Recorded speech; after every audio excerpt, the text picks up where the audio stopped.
Good evening. I want to welcome everybody and thank you all for attending our meeting tonight. We did start at 6 o'clock and we've been kind of, we were in closed session for a while and then we've just been doing some kind of housekeeping, informational things in between our two meetings, but we are now in our open part of our meeting. And the first part is to approve the minutes from our January meeting. So moved. Second. And any questions or discussion on those? If not, all in favor say aye. Aye. Thank you. Next is approval of the agenda, and I think we're going to make a few minor changes.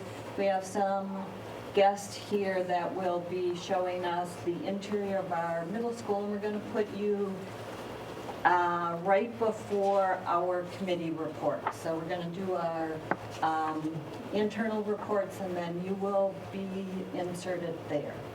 If that works with everybody with that change, I need approval of the agenda. Motion to approve with the adjustments. Second. All in favor say aye. Aye. Thank you. Any public comments? I did not receive any. Nobody has submitted any. So moving on to our reports. We have both of our students here tonight, both Victoria and Kendall. Welcome. You guys can come up to the table and tell us what's happening in the school.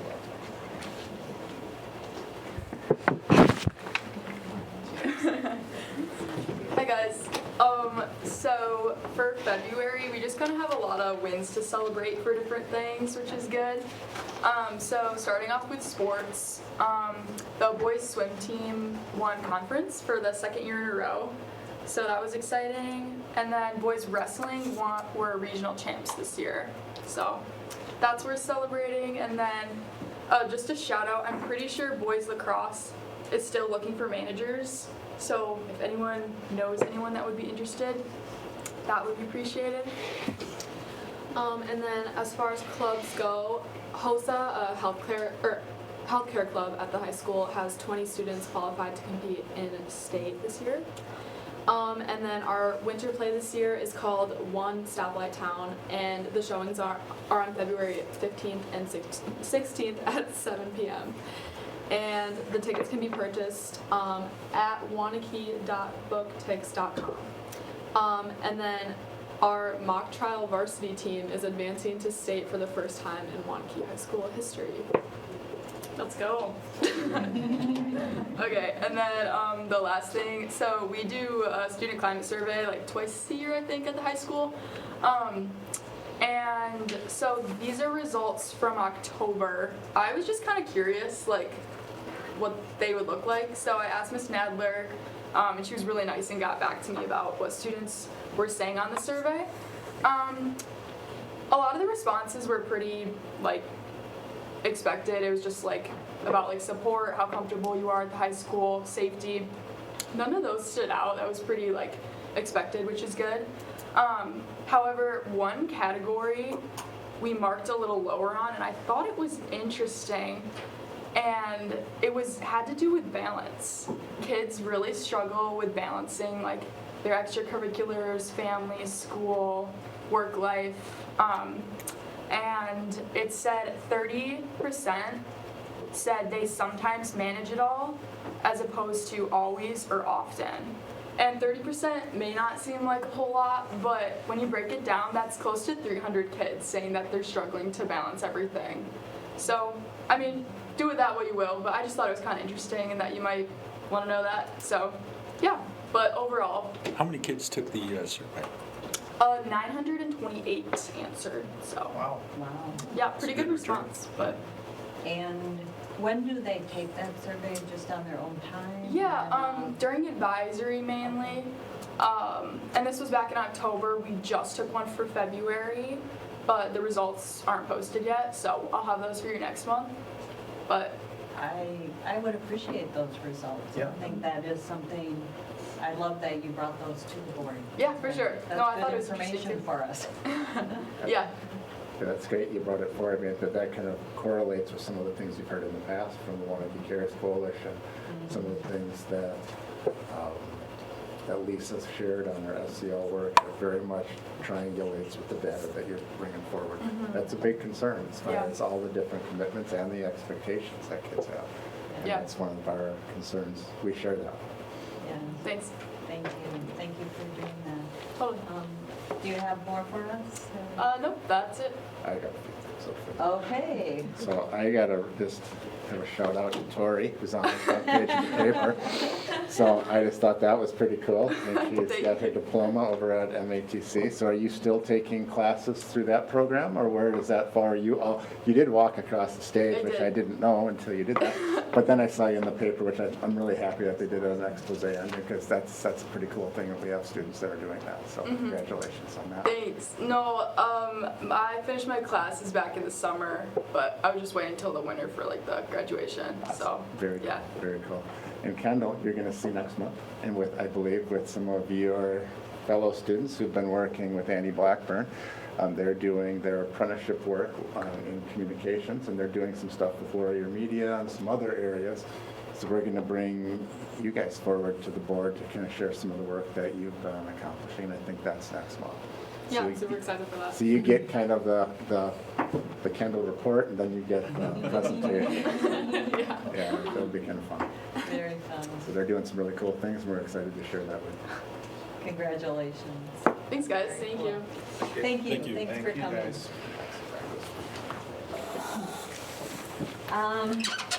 The next report is our teacher report, and they emailed us, and unfortunately, the reps could not make it tonight, but there's a copy of their report, a printed copy of the report in each of your folders, and I just would make sure that you read that. There are some concerns that they have, as well as some celebrations that they have in there for us. So, thank you.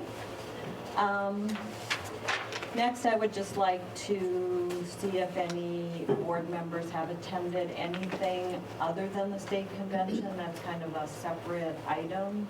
Any other conferences or meetings that you want to share that you have attended?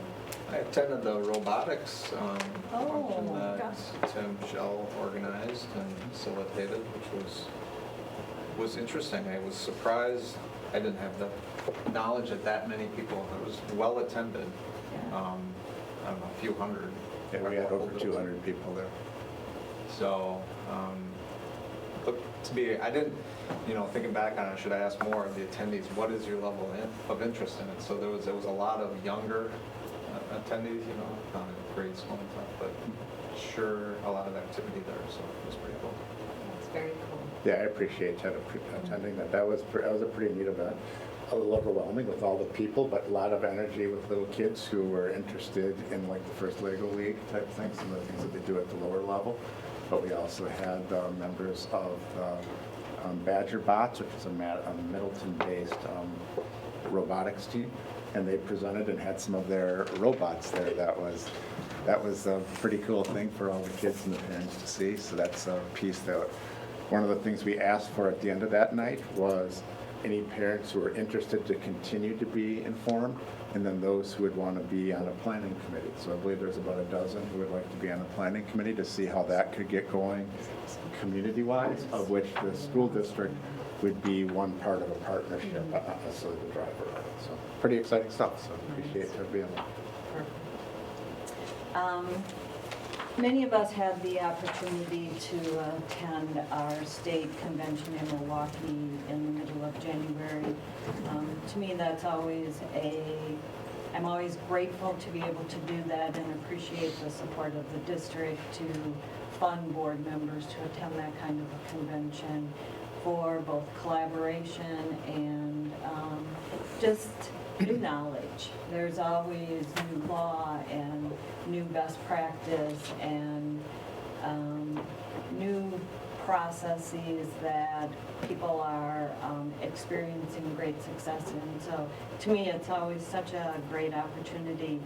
So with that, I think there are four of us here tonight that were able to attend, and I guess I would just invite them to share some of their experiences. I enjoyed my time there, learned a lot. There were some common themes that that I took away. One of them was the importance of developing leaders at a very young age, and providing leadership opportunities for students. That was a common theme throughout many of the presentations and some of the breakout sessions I participated in, which I think as a district we provide a lot of opportunities to develop leadership skills, but I just think it's a continuous point of emphasis that's important for our students. And then another common theme was that this is something that we all know, but the most effective school boards are ones that focus on academic achievement and have that as at the forefront of their discussions and meetings. And I think it was just kind of, I learned ways to continue to make sure we focus on that and how to do that in meetings. And it was great to, collaborate with those that attended and with administration and with other school board members, just kind of feel more comfortable in our role. So it was good to get to know you guys better. And this was Again, I'd echo the same thing in terms of the opportunity to collaborate and just share ideas within ourselves, but also some of the other board members we met there. I did go to a session that echoed what Katie talked about, the importance for student achievement being the #1 priority of the school board. And it tied in nicely with our #1 goal for student achievement and closing the gaps.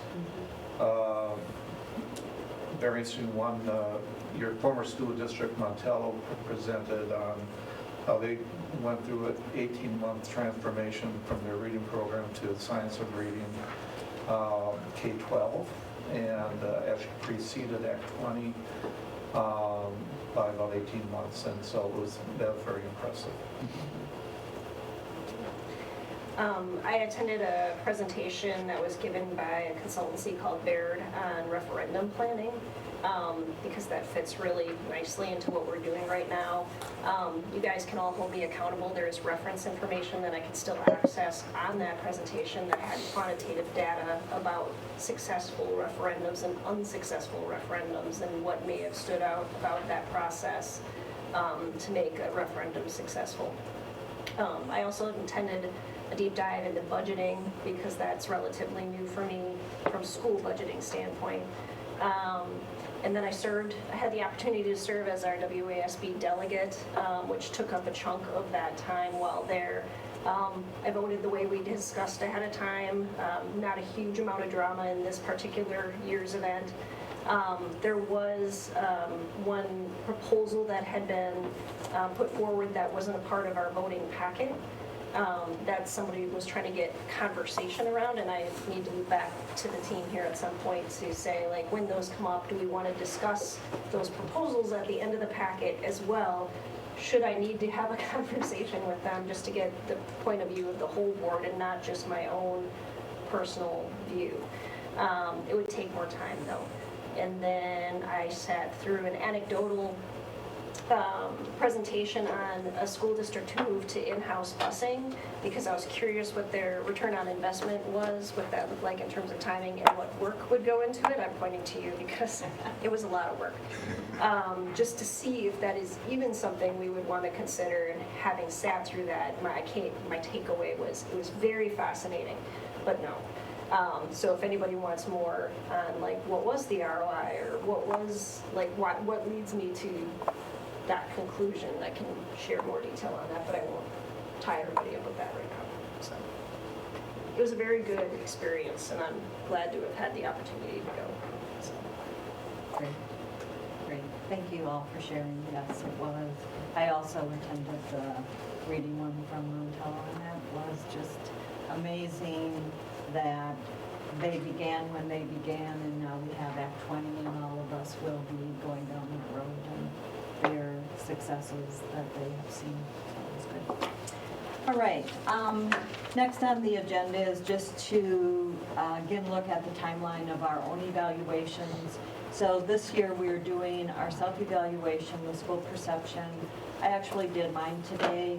It's really easy. If you haven't gone in, you just click on Rebecca's link and you don't even have to do a code.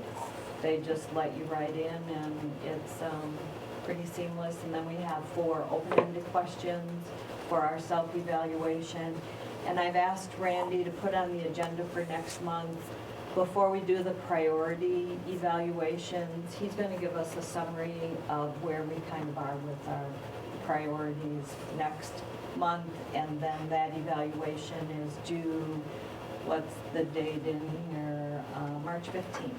So after our March board meeting.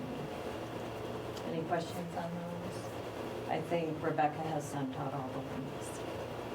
All right, moving on, we have some guests here tonight from the village. Todd, Kristen, and Lauren, was it? If you guys want to come up.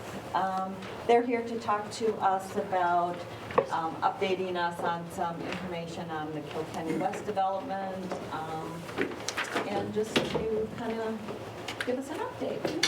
Thank you very much. I have some Yeah. handouts, I'm gonna send them around and take one each. Excellent. Thank you all for having us here today. I'm Kristen Runge. I am the village president for the village of Waunakee, elected in April. So this is, I think, my first time coming before you as village president. It's nice to meet you. I'll tell you a little bit about myself, but we have somebody even newer than me, Lauren Dietz, our newer community development director, who has just joined us in January of this year. We're very excited to have her on board.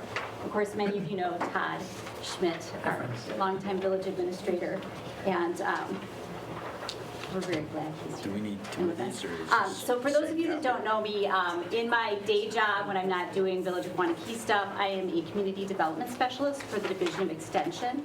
And what does that mean?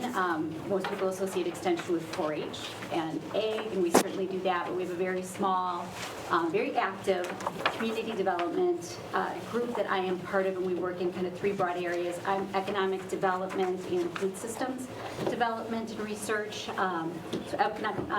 Economic development, local government education, and food systems research, and I work in 2 of those 3 areas.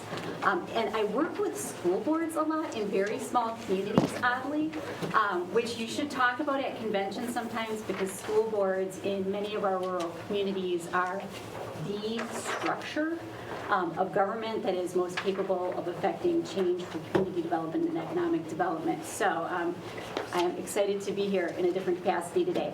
But I want to say thank you guys for a number of things. First of all, Jack, for your service on Joint Review Board. It's been invaluable, and we're really excited that you're part of that team that kind of helps set the direction that we go as a larger community and not just as a municipality. I want to thank you guys for your communication and your work in meeting the needs of our growing population. As houses go up and students come in, they expect to have a seat in one of your classrooms, and they have one, and they are well educated. And by the students who spoke today, the achievements are just amazing. I know how proud we are of all of our students, and not just the extracurriculars that the students talked about today, but it seems the ever-growing list of students who are in honors and high honors and getting into the post-high school career tracks of their choice and education of their choice.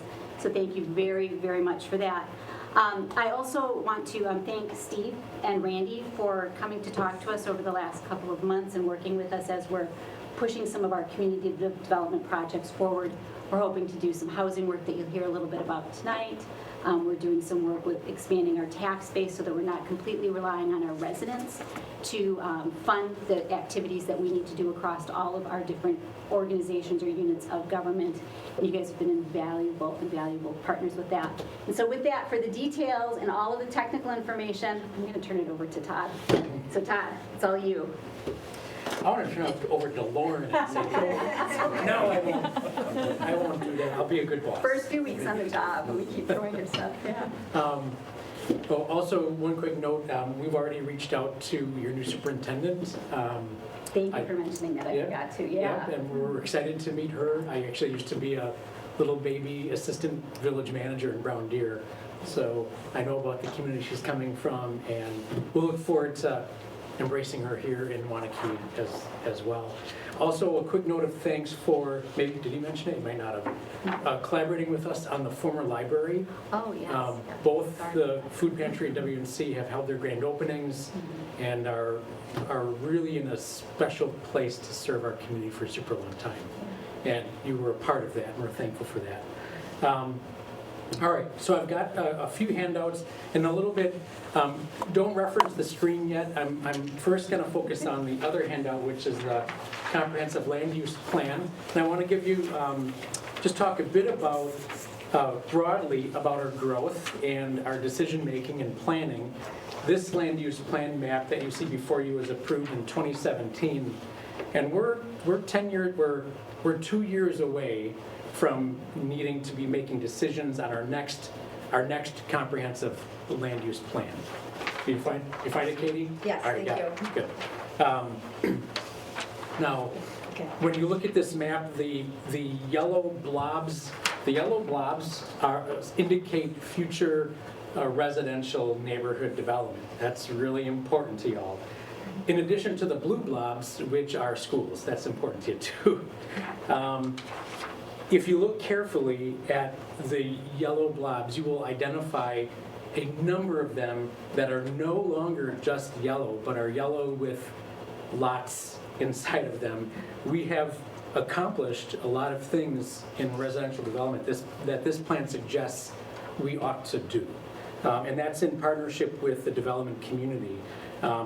We have Arboretum Village, we have Golden Ponds, we have Heritage Hills, that are all areas of development, in some cases like Arboretum Village, almost fully developed. And when we put this together in 17, there wasn't a single platted lot on any of those parcels. So development is coming to pass. We're staying pretty steady on about 100 single-family homes a year. Last year, we started to get up towards 140.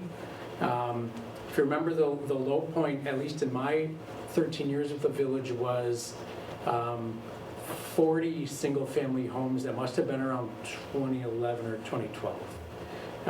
But we've kind of gone up, and we're pretty good average of about 90 to 100 a year.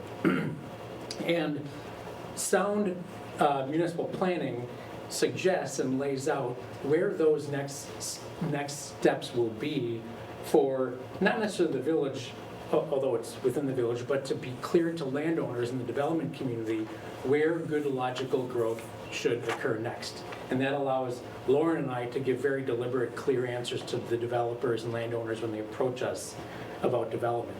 So I expect new yellow blobs to be added to this map when you see a new version just a couple years from now. This will be a big project for our new community development director, who fortunately has done comp plan development as a career for the past 2.5 years. It's what she's done day in and day out for multiple clients. So what we do want to do today, though, is zoom in on an area that we actually want to see if you have questions on or have guidance for us, because it's a very formative moment in the process for that development.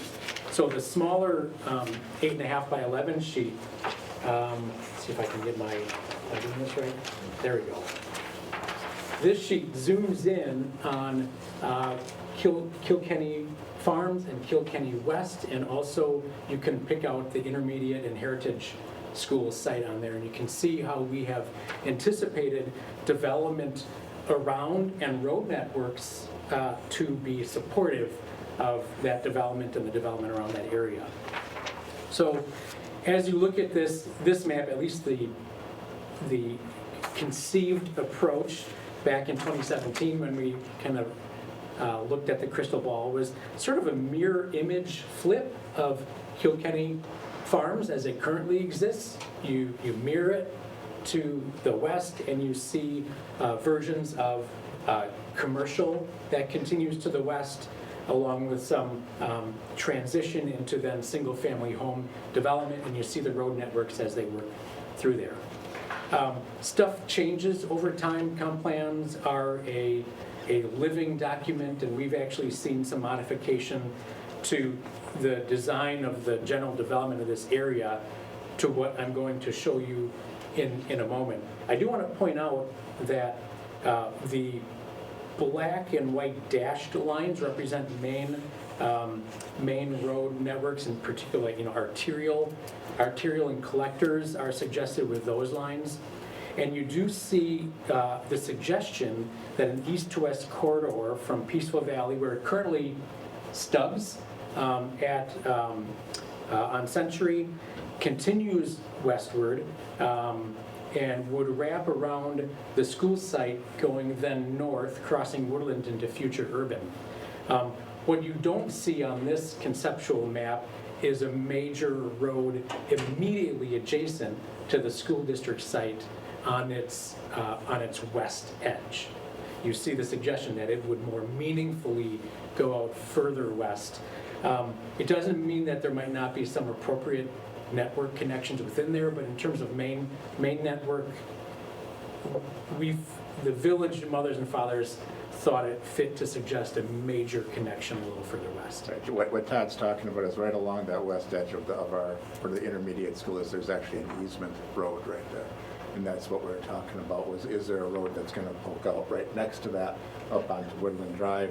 And as you can see, he pushes it further west as kind of the conceptual design of what they're looking for the future. Now, as things materialize over time in the life of a comp plan, like I said, stuff starts to change and shift, and it just crystallizes better as the development community gets their hands on plans and thinks through a little more of the engineering, at which point they might say, well, a straight through road doesn't make sense for these engineering reasons, so something different happens. With all that said, we have today a concept plan for Kilkenny West, K-West, that does that flip of Kilkenny to the other side of Century. And I want to walk through that concept plan with you just a little bit, and that is this sheet. That's also the map that's on the screen. Hopefully those that are watching on TV on video will be able to see it better as well. So this development does a few things we think, in our opinion, that are right for the school district. We know that home development and bringing families to our community to bring students to your district are really important for a number of reasons, one of which relates to the school aid formula. Steve has taught me some really new big words over the past few months. One phrase is negative tertiary. Did I get that right? Which is a condition that you would certainly want to avoid in your world, because that has a serious impact on the school aid formula. So achieving the balance of values and the balance of creating students, we share that goal with you. And we see this development, and the Tierney family sees this development as a step to go in that direction. So this development includes 199 residential units. The first phase of which, if we're successful in all the process of entitlement and success in the development review process, the bolder yellow, the southern part that stretches, there's a shaded yellow, light yellow, that would be future phase residential. First phase residential would be the southern portion. So imagine Peaceful Valley being stubbed and entering in to this area, and then the road network spanning off from that, southward and westward, continuing south of the existing site. Now, not only are we creating lots here that are important to growth of the community, growth of the district population, but and the Tierneys really believe in a design that will benefit the district and the schools and how they're used by virtue of the pedestrian and off-road access network. So think of it like Arboretum School and the surrounding Savannah neighborhood really created spectacular interconnections between the residential neighborhood and the school site, including bike paths along Arboretum Drive, all thoughtful approaches to engaging the school district with the neighborhood and a neighborhood with the school district and its buildings. So we see that as a very real outcome in this design, and we're pretty pleased and excited about that to be a part of this development. I actually want to thank Jack in advance too. He and I have already spoken. I think Jack has even talked to some members of my board about elements of this plan that would be very meaningful to the district. And some of the things I just mentioned, Jack, I think are what you talked about. Trail network connections, safe access to schools, bike lane safety, safe routes for transportation for cars as well. So we're hearing that loud and clear, and I believe we're on the way to working to achieve that. And we're happy to talk and hear some expanded comments from you, perhaps more, Jack, or others, on what else you might want to see in this plan. And I say that because it's a really formative moment. Part of this development is going to include a proposal from the Tierneys for creation of a TIF district for just the commercial properties, which is the maroon property up in the corner of Woodland and Kew, and the two orange properties just south of that. Is that maroon? Yeah, that looks maroon to me, right up there. And the TIF district would include the road network that surrounds that those commercial properties and enters the commercial property. So, like that would include Yeski Drive, the stub of Peaceful Valley, and South Holiday. So that is the boundary of the district, and it's formative because staff is now preparing the engineering estimates for the public projects related to this district that are due to our financial advisors, Elders and Associates, in 2 weeks. So we have time right now to be very thoughtful about what projects we include in the district and the ability of the district to support projects outside of its boundaries. You may be aware that a district can complete public improvements within a half-mile radius of its boundaries as long as you can establish a relation between those improvements and the purposes of the district. So in that, we're talking about things like Woodland Drive and potentially improvements further west on Woodland to continue with off-road trail connectivity and on-road bike lane identification. We think there is potential for this district to support a proportion of those improvements. And at least I think that can mean a whole lot to the district and safety related to the school site out here. It's a good time to talk to you because if you have other priorities that you think we should have, you know, like in our frontal lobe right now, this is a good time to talk about it or to get a hold of village staff within the next week and let us know, you know, is there another direction we could consider as well? I guess one of the things, when you look at the red lines are bike trails, right? Off-road trails, so pedestrian bikes, yes. So they're blacked out, Yeah, hard correct. surfaced.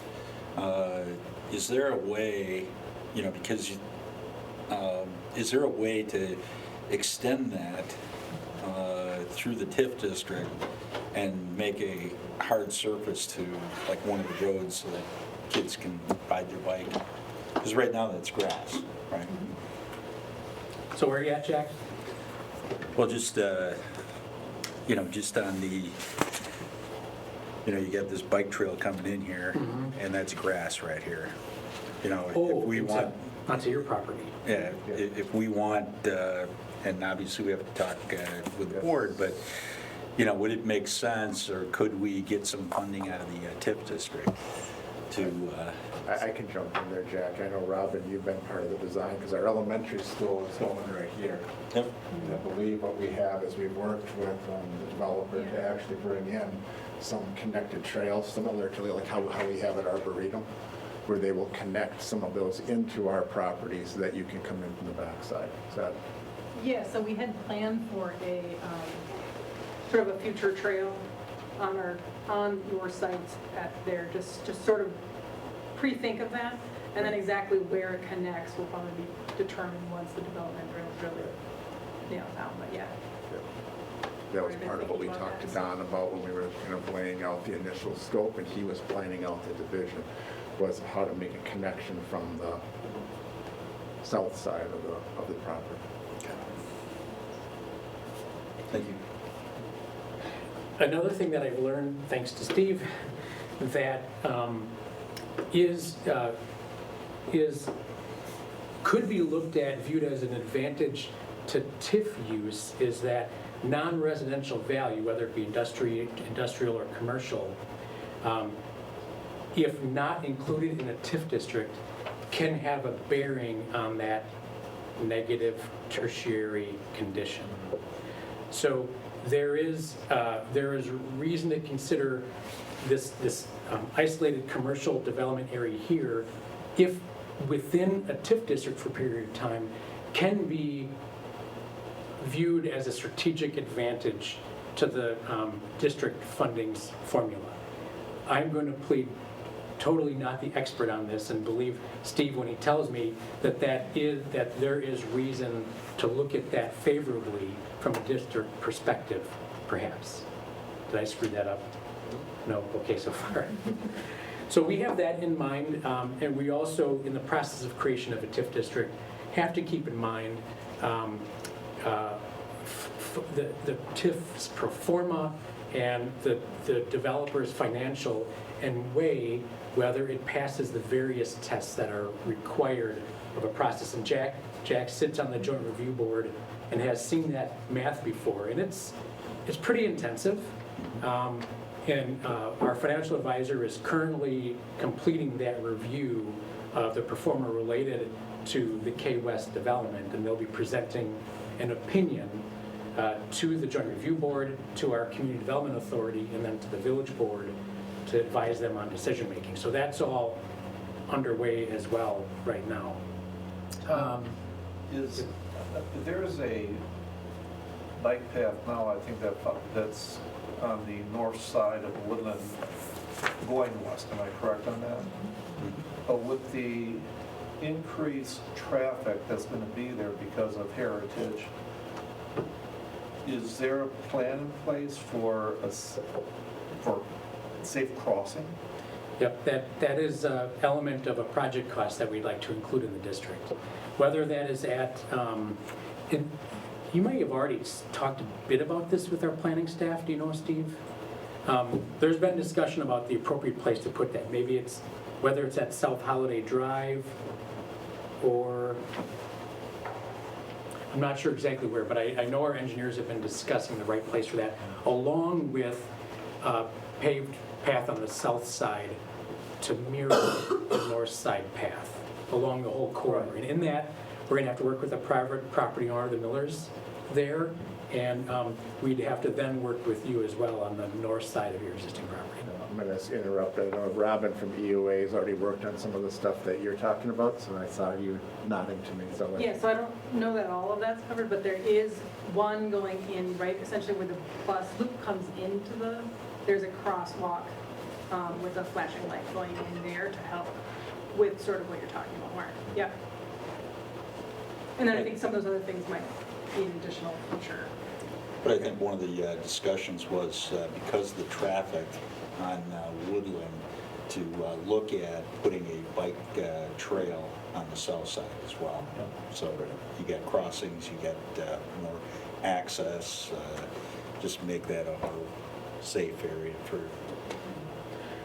But not a cheap project, because we're talking, about road width widening, urban cross sections all the way through. That's not a small project, and we believe that if we present that with proportional support from the TIF, that will enable us to move that project forward more quickly than we otherwise would have been able to. And we're trying to be eyes wide open to projects that don't just necessarily benefit developer per se, but also have a broader benefit to the community as a whole.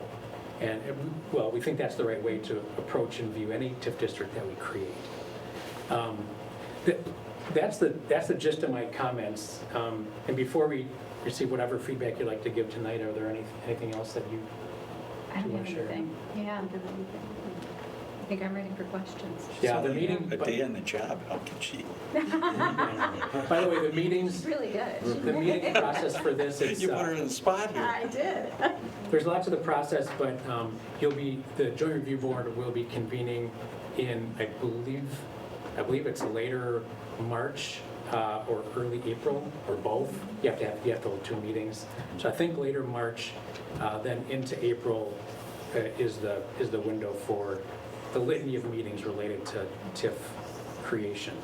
In speaking with the Tierneys, they're interested in getting dirt moving. They would like to see this development happen. And the pieces to the puzzle that we're talking about with the TIF district creation are important pieces to helping bring all this to fruition. So with that, questions, advice? And I apologize, from what you said, I'm not sure about the number of buildings possibly going up in the future. In the past, it was my understanding, could be wrong, that the village had a building cap of no more than 125 single-family homes. Was that an urban myth? Is that still part of the policy? Was it a policy? It no longer is. We can answer that.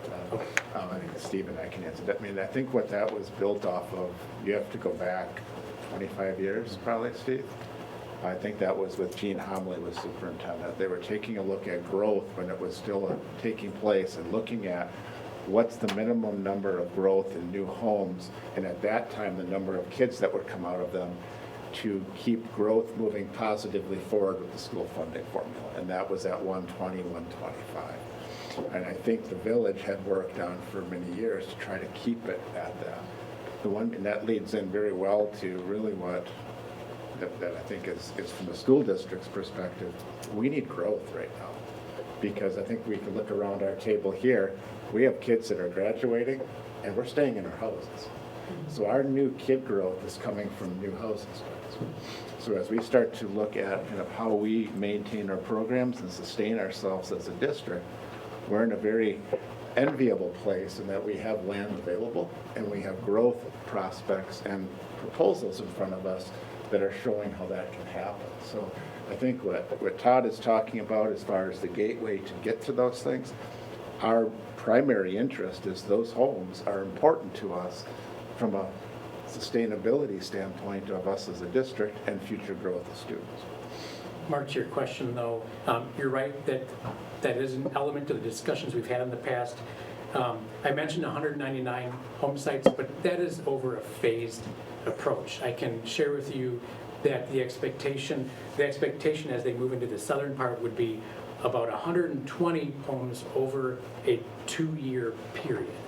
So 60 lots developed, prepped for development year 1, another 60 lots not ready until a year 2, and some of that still is market dependent too, depending on buy-up of those lots and properties. So that would be the phased timing of how the village would put out those permit allowances, and that's also the speed at which the Tierneys believe this could be a successful development. And you'll hear in a few weeks a report. We've redone our long-range growth planning. You'll hear from Mark Roffers in a few weeks. That'll give you an update on kind of how we see our own demographics growing and what's happening with the village as they've taken into account all of this new information. So that'll be important information for the board to see. So Todd, what's, you've got this shaded out yellow, what's the plan there? That would those take lots? shape following the phased success of the southern 120-ish or so parcels. So timing, I mean, is it reasonable to think that in year 4 or 5 post-approval, you'd start to see that completed at probably what you'd expect, as long as the economy keeps pace to support the home development. One other point of clarification, the TIF district I'm referencing, while it is just this commercial section here, it's not a new district. Our proposal is to amend the existing Kilkenny district and add that as additional boundary to the district. It doesn't change its statutory lifespan at all. It would allow us to take advantage of what has been a spectacularly successful TIF district and sort of harness its energy to accomplish some of the projects that we're going to be proposing with the amended area. So do you have businesses? Are there concept for businesses that would go in there? That's a question for the Tierney's. We've had no discussions. Well, a while ago, if you might, Festival Foods was talked about up in that corner. But I know of no specific business that's approved. At one point, there was on that southern 2.48 acres, there was a Quick Trip approved. That's been withdrawn. So I can't speak to what the businesses might be in those yet. Todd, what's the vision for the mixed use and then that shaded area on the bottom part? Oh, the bottom, the orange with the 3 courts? That's a single-family home product. That Tierney's are proposing that are a little bit different in design and shape than the other yellow lots to provide a different product at a slightly lower price point for entry. I don't know what that point is. I don't know what the design looks like, except that's why they've created that potential use.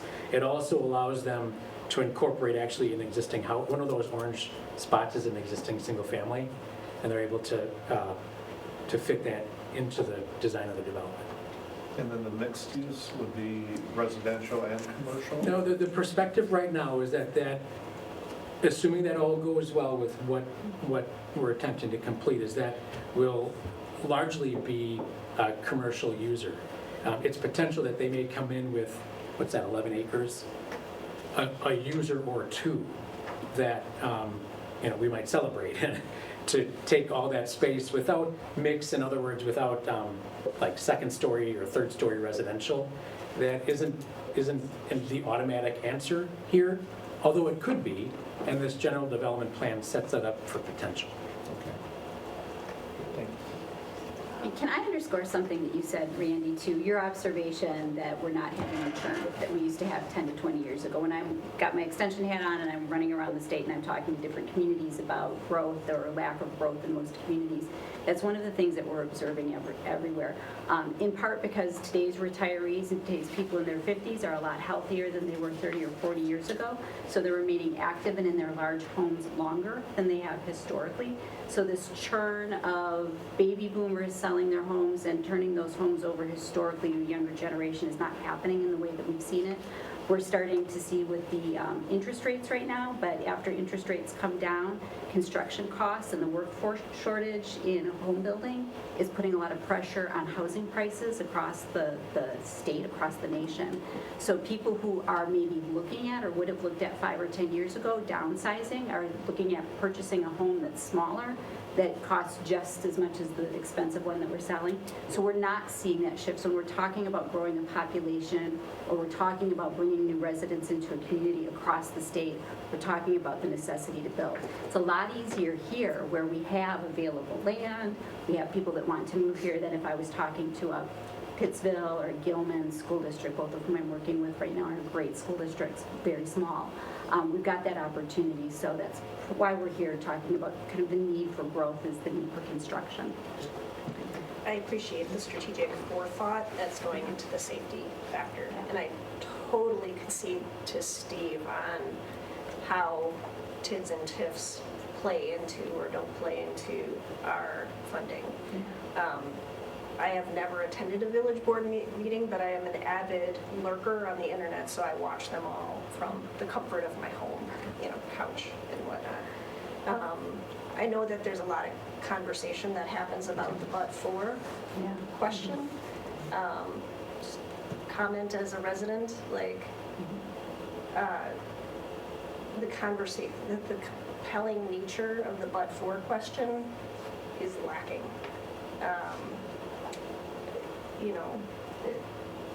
Just spend more time there. Convince me that we wouldn't have development there if it wasn't for the TID or a TIF. And I'm not convinced, so I guess that's more of a comment as a resident than as a school board member. Yeah. That is a leap for a lot of people. The reality for development, and I don't want to get over my skis, reality for development in Dane County for the most part is that we're competing along with other communities for the amenities that we want here. So if we want a new grocery store, so does DeForest, and they've got land available. So there are conversations about what does it take to get something like that here. What do we need to do to expand some of those offerings that our residents need? We're very stringent on the but-for test. But for TID, a lot of the development we've had over the last years just wouldn't have happened. It would have gone somewhere else. As somebody who's in community development, in my professional world, I don't represent developers. I represent communities. I work with communities on bringing those amenities to. We're lucky to have opportunities here that we don't see in a lot of other parts of the state. It's hard. It's really hard, and I understand, and I get a lot of questions about it and a lot of pressure. Ehlers, the company that we use, is probably, I want to say they're the best in the state. They're one of the best in the state, for sure. And we do really trust them. I put a lot of faith in their work, and I'm confident in their work. But yeah, if you have questions about it, please don't hesitate to call and ask. Okay. Super good point, Dawn. Yeah. The challenge is, and it becomes a legal one about the definition of what it takes to meet the test, and it becomes a philosophical perspective of what one thinks but for means or what it takes to satisfy it, versus legally from a financial perspective, what the numbers tell us about a particular development meeting the rate of return that a typical developer ought to expect. And that doesn't necessarily take into account the financial capacity of said developer. It looks at it takes the development in snapshot and considers its ability to perform a rate of return that is reasonable in the marketplace. That's not a shared reasonable philosophy for everybody as they look at TIF, and we understand that, and that's a real debate. The Joint Review Board has that debate. The Village Board has that debate. And we'll be amidst that. And then in other village board action, I was happy to see that you approved the ad hoc committee on sustainability.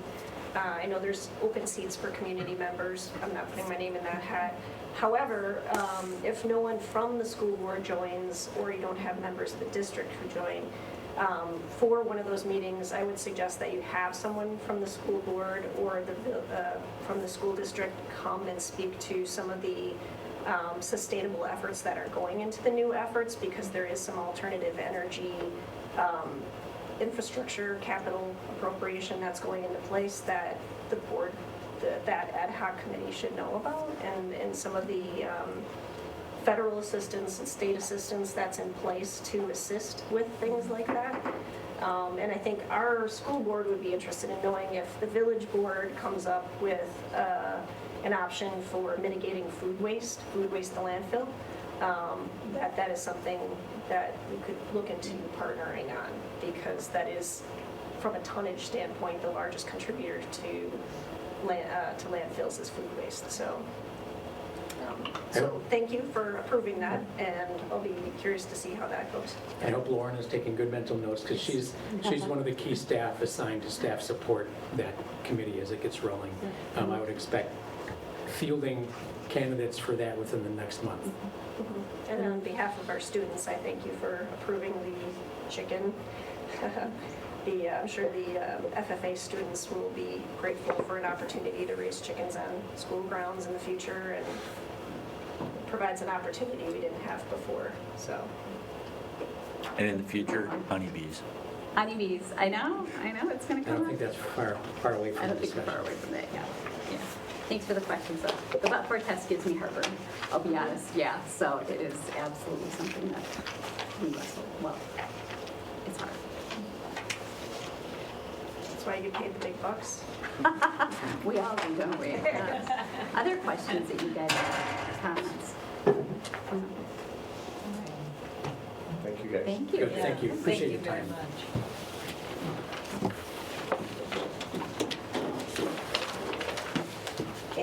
now is where we're going to skip on our agenda and bring up our UA, our middle school interior planning group.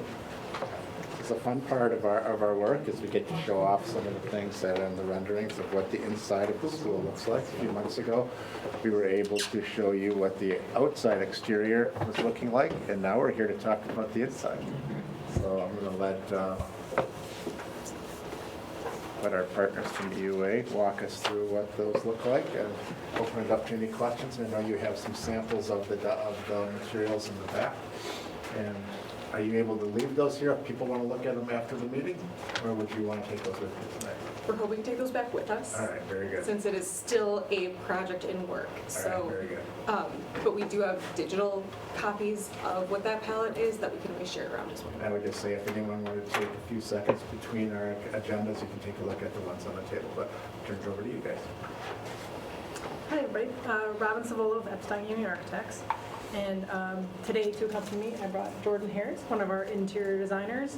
She's our lead interior designer for the middle school project. So she will be doing part of the presentation when we get to that.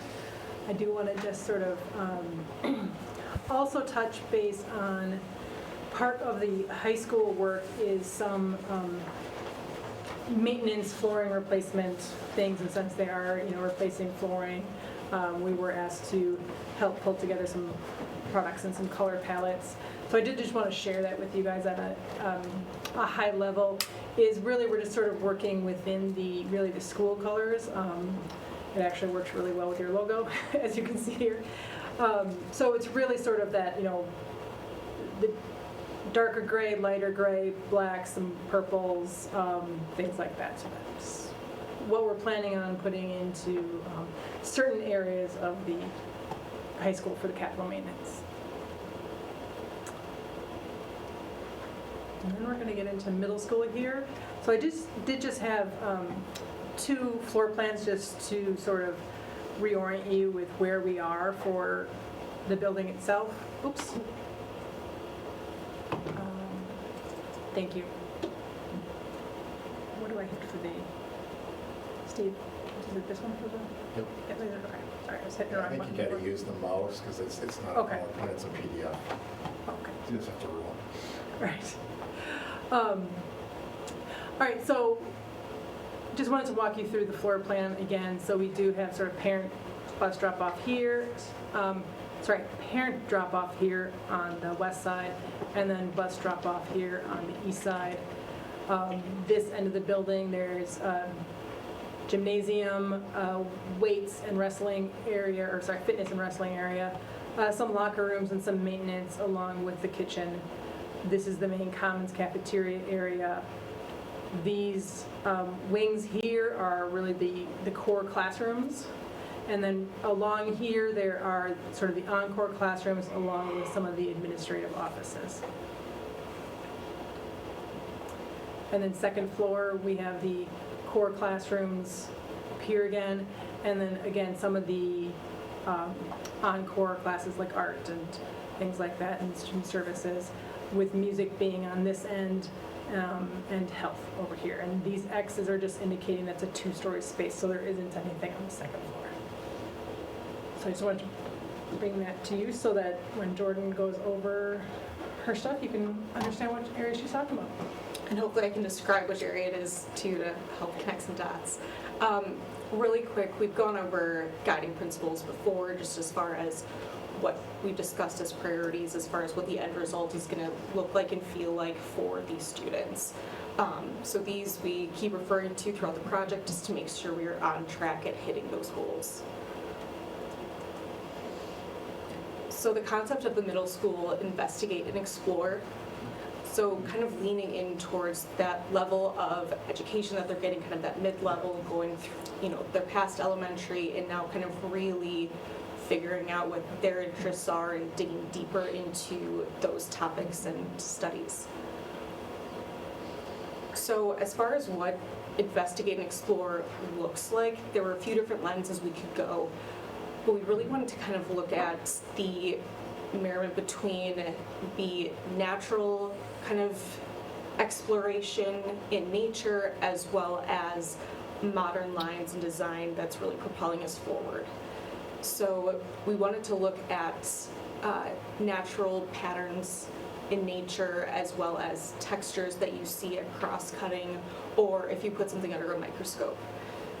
And then to marry that with kind of modern clean lines as well as bright colors that you still can find in nature but aren't necessarily what you always think of as a environmental natural palette, something that's a little bit more invigorating for middle schoolers. So when it comes to an actual palette, like Robin was explaining, the SLCs or the small learning communities, those ones each are going to be, since they are either copies of each other or just mirrored views of each other, finding a way to make a distinction between them throughout the building. So having a kind of color that designates it to kind of help kind of guide where you are in the building and help you know what's through certain doors and passageways. So we're looking at blue for water, red for kind of that southeast canyon color, purple geodes, as well as greens from leaves and shrubbery and fauna.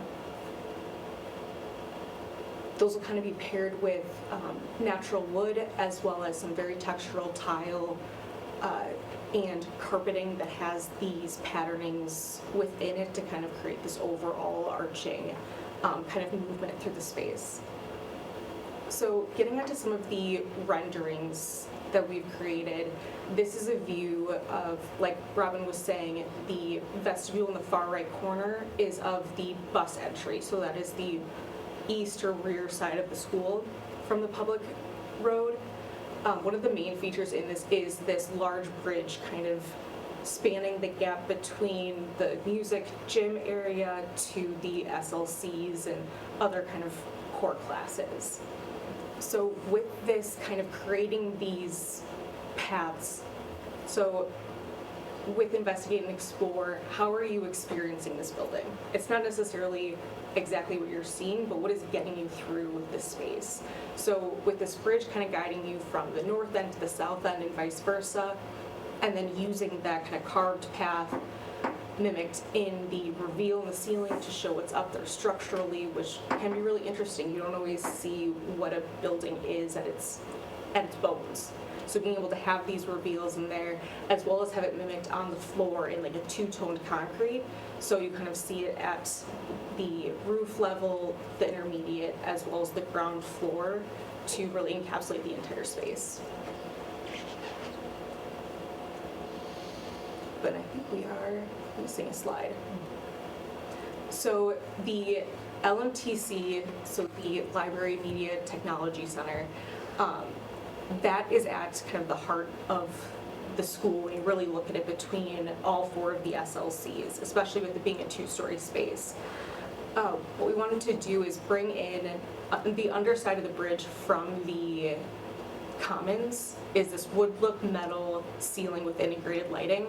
We brought that back, since it is kind of that mid-level ceiling height, brought that back into the LMTC in these lower areas and making sure that there's spaces in the common space as well as the library for students for whichever environment they feel most comfortable in. So whether it's in the middle and it's loud and there's things going on, or if they're kind of underneath these lowered ceilings to provide a bit more containment or kind of that like secondary space that's a little less in the limelight.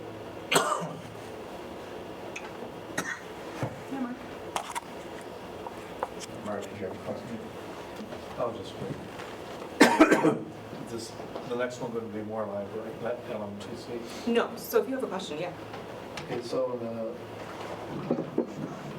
the intermediate library, even the current middle school library, there's areas for groups of students to come in and work. Is there space in there for that? I don't see it.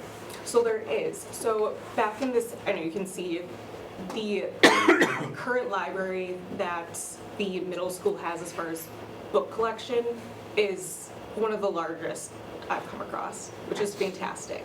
So while this middle section here is kind of where all those books are being housed, on the kind of ends where it is that lower ceiling are more like tables set up, some collaboration spaces, and as well as underneath the large blue wall over here are SGIs, so small group instruction. So it's where there's a few different sizes, so whether it's 6 to 8 students can get together in kind of a closed room that still has visual access to any of the staff there maintaining the space, and then smaller one that's maybe 2 students, 4 students, that also has a green screen wall to it, so if they are doing some sort of media integrated into it, they have these opportunities as well. Thank you.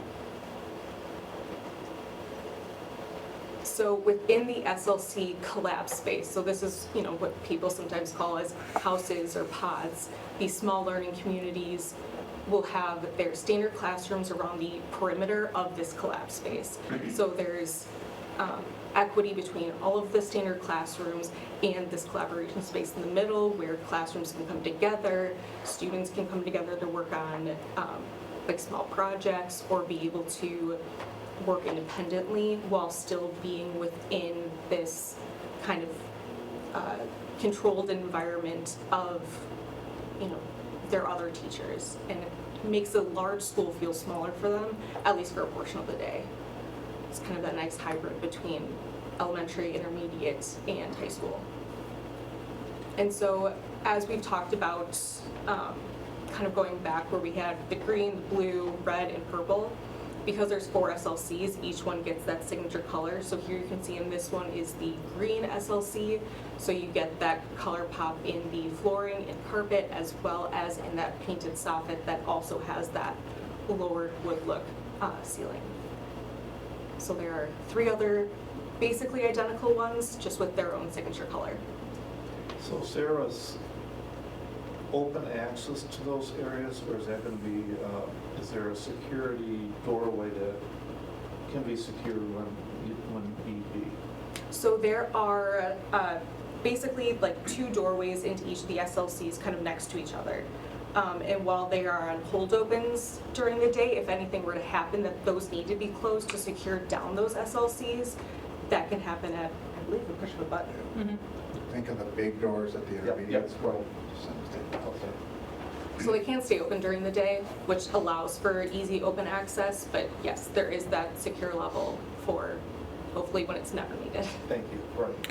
So is this, the furniture in there, is that kind of the furniture that we would expect, or is that cloth? That's a great question. So these are placeholders for now. We are working, we do have a furniture team on staff that is also working with furniture vendors to kind of figure out exactly what those pieces need to be for the students as well as the staff requirements. Staff will have an input into that piece as far as what kind of the furniture is, and that's part of the process that we're still in the middle of. So we are looking at more kind of lounge furniture that's a bit more casual, mixed with standard tables and chairs that are good for working together if they have their laptops or not an iPad, but. I just think about if that's cloth lounge furniture, what's the durability of that? We think about that greatly. So a lot of, I wouldn't say a lot, I'd say the vast majority of the fabrics we choose are bleach cleanable and spot treatment as well. So that is something that is vetted thoroughly when you're going through the furniture procuring process. So we've got a few other small renderings just to show these kind of secondary spaces now that we've seen kind of like the main more public spaces. So the main office shown here where there will be 2 members on staff. One is more central, that's kind of flanked by the purple for students coming in, staff coming in, parents coming in as the main focus, as well as a secondary one that is more administrative. So when we're talking about the SLCs, you'll be able to see here, like, these are to the locked door or lockdown doors, as well as 2 more on the opposite side. So this is in the corridor. So when students are walking through, they'll be able to see these kind of pushing into the corridors. So even though there is basically one long main corridor going through the entire building, there are going to be these sort of check marks or visual reminders of what's coming next. So they'll be able to see this. It'll have a graphic that is kind of the essence of what that color is, or when we look at the microscope cut section, as well as having display space integrated within it. So that way, if there are projects happening within these SLCs, we're able to display it on the outside for the whole school to be able to enjoy.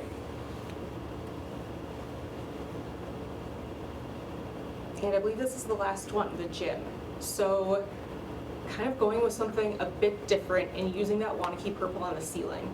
Something that is very, I wouldn't say unique to Waunakee, we've seen purple before, but like really kind of a showstopper piece where if there are other community members coming in or there are different maybe club sports happening here, it is a very large 3-station gym, so being able to have a big impact, that is kind of something cool that people get excited for when they get to go into this gym. And I believe that is it. Any questions? All right, thank you very much. Good job.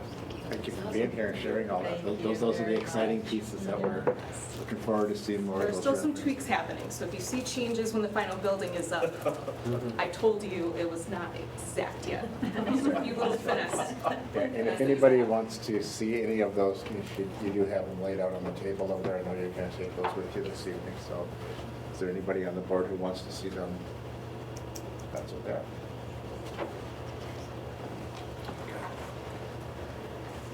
Moving back to committee reports, and thank you very much, ladies, for that report. Starting with curriculum committee, which met January 22nd. Okay, we, at the meeting, we had a new course proposal, which will be up for board approval tonight. We had an update on the robotics, and then we just planned for future meetings. So for tonight, we have a proposal for the Heritage Bilingual Environmental Studies, and is somebody, No, Tim had a family matter. He's unable to be here tonight. so do you want to take that? I can take this. Previously, we had approved a bilingual biology class. This is another class that falls in line with that sequence as far as supporting some of our heritage, our native heritage speakers, and supporting of some of their work in the sciences. So this was an area that was taken a look at by our staff at the high school, and felt that there needed to be some additional coursework that helped to support these students as they work their way through our programs. So this one is really focused on the environmental science piece. I think one of the questions at the committee was with regards to kind of why this track of science, and I think it's just right along those biological and environmental science areas is where we have kind of the track and where we have the staff who are going to be able to support that. I think the other concern we had was, are we taking staff away from our heritage kids in terms of academic support? And we were assured that we're not overloading the teaching staff, but it's just a different way to access them and provide a different opportunity. It's just different I opportunities. think the question was when we have some of our EL staff that are supporting our students at the high school, are we pulling the kids away from that? And I think our response to that was we are going to be able to cluster them and better serve them more specifically while they're in a concentrated environment with in a core and common area of study versus having kind of pull out our supports on an individual basis. So we felt that this is an improvement over that model in this particular instance. So we are looking for approval of that, of course, tonight. It is something that even though we have the course books out there, the limited number of students involved in this program, we would be able to hand select them and schedule them for next year. Motion to approve. Second. Any other questions on that? All in favor, say aye. Aye. Opposed, say no. Thank you. moving forward to the DEI committee. No actions or proposals needing board vote tonight from the DEI committee. Originally, Tim was going to speak to the updates to the student listening session protocol. I'm guessing that'll get bumped into the next. Yep, and that was part of our board development. That's where it was listed here tonight as well. Okay. And then there was a presentation from Tiffany on the DEI steering teams meetings. They are going to be coming forward with action steps in our next DEI subcommittee meeting. So more to come on that soon. Talk through the reporting tool that Tim spoke to, the reporting tool data. And the ask back to the administration is to have more action steps around restorative practices on closing the loop because of the feedback that, hey, I reported this, and then air quoted, nothing happened because the loop hadn't quite been closed all the way. So more to come on that and how to bring it around to, yes, in fact, action was taken. And I think that's the meeting in a nutshell. Our next meeting's already scheduled for early March. Yes. Next is the budget committee. Before we jump into budget, can I just kind of give a high-level request that we're going to talk about later? This last week, we had a lot of meetings, a lot of committee meetings, so thank you for your patience with those. Two of the largest ones were around budget and facilities. And as we look at that, and you're going to walk through just a plethora of information here tonight. Some of it's informational, some of it's actionable. But things like the survey, some of the referendum-related pieces, and some of the facility planning pieces, I just think that the topics for those are too large for us to cover at a regular board meeting. So as Steve and I talked last week, we felt that we need to have a special board meeting. We're going to request that when we get to scheduling meetings tonight, probably sometime in the next few weeks, so that we can really cover some of the things that we're touching on in budget and some of the things we're going to touch on tonight in facilities. So there may be a few of these that you may feel like we're kind of glancing over a little bit here tonight. We'll touch on them, but we feel we need more of a concerted couple hours of your time to be able to share really more specific and a deeper dive into it, and we can really give justice to this evening. So with that, I'll kick it over to Steve or Jack as far as the budget. Thank you, Randy. Budget committee was very active. Steve kept us right on track. But one of the things we talked about was high level building budget carryover is one of the things we started looking at. We looked at 24, 25 budget planning. And we also started looking at the three-year forward-looking budget. A couple of things, as Randy indicated, we spent some time on the community survey. We're talking about extending the Lamers contract potentially into the opening of the new middle school. And then we also talked about the 2022 referendum, started doing some discussion on that. And without further ado, I'll turn it over to Steve if there are things that I missed. Thank you, Jack. So Allie's going to discuss the action item that's for tonight, which is the 24-25 budget planning process.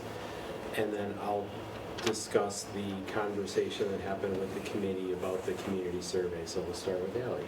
Sure. The budget planning process is our initial budget planning for 24-25. Some of the big things to know is that we have a basically balanced budget looking forward to next year. Some of the main takeaways from that are that we have CPI locked in at the 4.13%, and then we also have the 2% included in there for our compensation systems. We increased insurance from 3% to 5%. We have the 4 FTE for the middle school schedule change that's being voted on tonight in there. We also have open enrollment out. We brought the number that was in our budget model a little bit closer to actual, but it's still conservative. And then another thing that we did not change in the budget model was we didn't add any additional open enrollment spots for what you guys approved in January. But with all of that in there, we have a pretty much balanced budget going into next year, so. And the committee did recommend approval at tonight's board meeting on a 3-0 motion. Your budget assumption, we're going to be talking about the middle school schedule. That's included in there as part of your initial budget assumptions moving forward. So we're looking for a motion to approve the preliminary planning process that Ally has laid out. Right, and then this will come back and lead to our presentation of the first draft of the budget in the beginning of May. Motion to approve. Second? Any questions for Ally or? All in favor, say aye. Aye. Opposed, say no. Thank you. So Steve, you're gonna talk to us about the draft of the survey? Yeah, so as Randy mentioned, Allie, Randy, and I have been working closely with school perceptions to put together drafts of a community survey. As we have gotten further into this process, we shared a draft of the community survey with the budget committee last week, Tuesday. I appreciated the time to get that feedback from the budget committee. Allie and I then started putting together a PowerPoint for tonight's meeting to really capture the essence of the discussion at the budget committee and to get further feedback from the 4 board members who weren't at the budget committee meeting. As we started discussing that, we realized this is a pretty lengthy topic. At the same time, the long-range planning report from Mark Roffers is coming to us in its final phases, and Randy came up with the idea of taking a deeper dive into these topics at a special board meeting. And so in anticipation of that, we just want to share with you some of the topics the budget committee was providing feedback on and some things to think about as board members between tonight and hopefully getting that special board meeting established in maybe the next 2 or 3 weeks. So Rebecca, if you wouldn't mind pulling up the very last attachment that says community survey.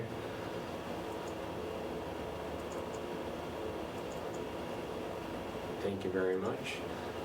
So this presentation was the one that we were beginning to put together to kind of take a deeper dive into. We're not going to go through the entire presentation tonight. We're just going to focus on those items to kind of prep the conversation for our next meeting.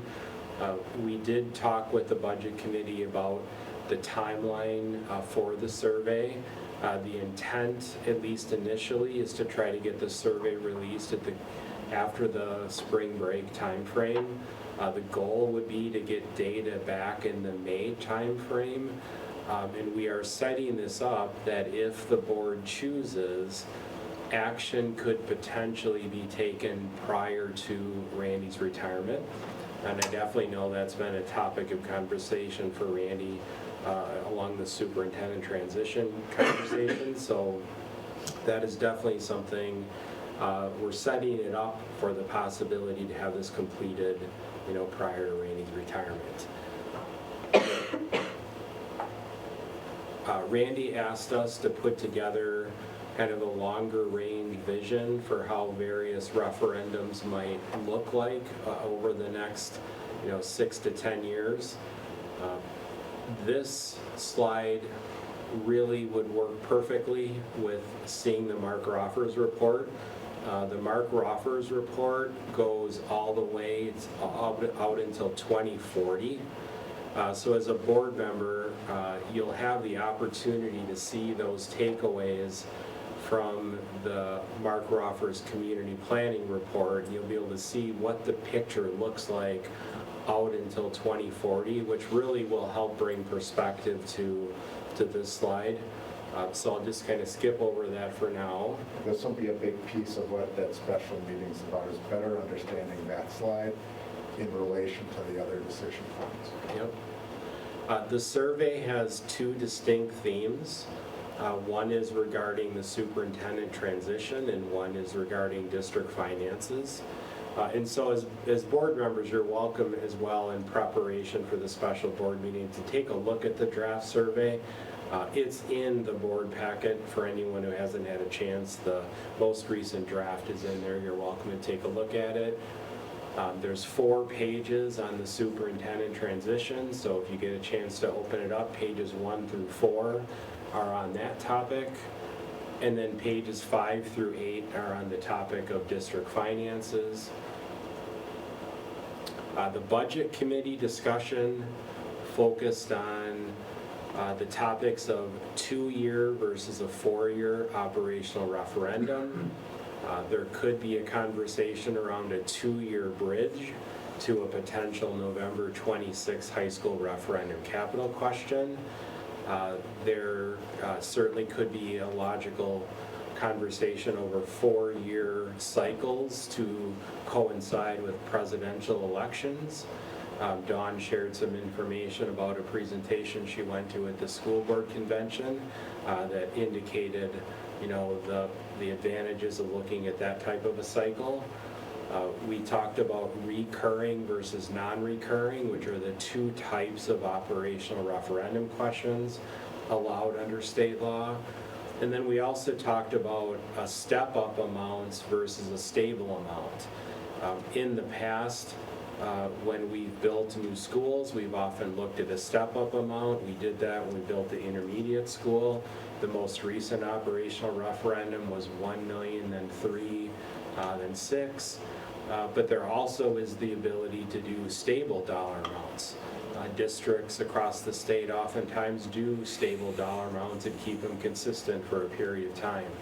So those are the discussion points that are really important as we move through the survey development. We did have feedback from the budget committee about a potential additional survey question. I think, Dawn, you brought up this topic about wanting to know the public's perspective on really on the recurring versus non-recurring topic. So Allie and I did have a chance to share that feedback. This was a draft question that could be presented to the community along these lines. I know the budget committee members haven't had a chance to see this because we developed this after the meeting, but this is an example of what this could look like. So we wanted to have conversation about potentially including a question like this. We do have room on the survey to do it if there's interest.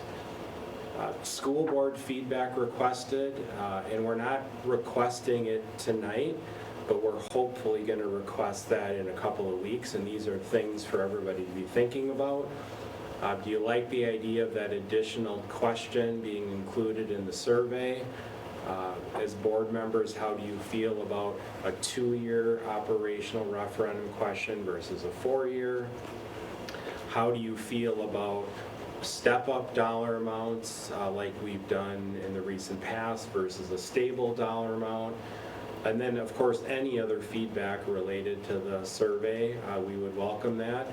And the intent will then be to share another draft with the budget committee in early March and to bring this to the March board meeting for approval. And now we would be adding in the process of potentially adding in, if the board schedules tonight, a special board meeting really on the topic of planning. Randy, anything else to cover? No, I think you covered it. I think that special board meeting, you can see kind of the breadth of the information we have. So being able to focus more specifically on that, I think is going to be important. Steve, is it at all possible to ask on a referendum, operational referendum, can you have some of the monies be recurring? So we have 8.1 that we already know is part of our budget. Sorry. Can you have some recurring and some non-recurring, or is it just one way or the other? So we retain excellent bond counsel that we will bounce that question off to know for sure. We always run referendum questions past Quarles and Brady. That's the firm that we use. And to make sure we 100% know the correct answer with that, Allie and I will send Allison Buchanan an email tomorrow just to get confirmation as far as what is or is not possible along that line of questioning, so we will find out. Some question, what precipitates the thought? Well, when you have money that has been part of the budget, it's hard not to continue that in the budget.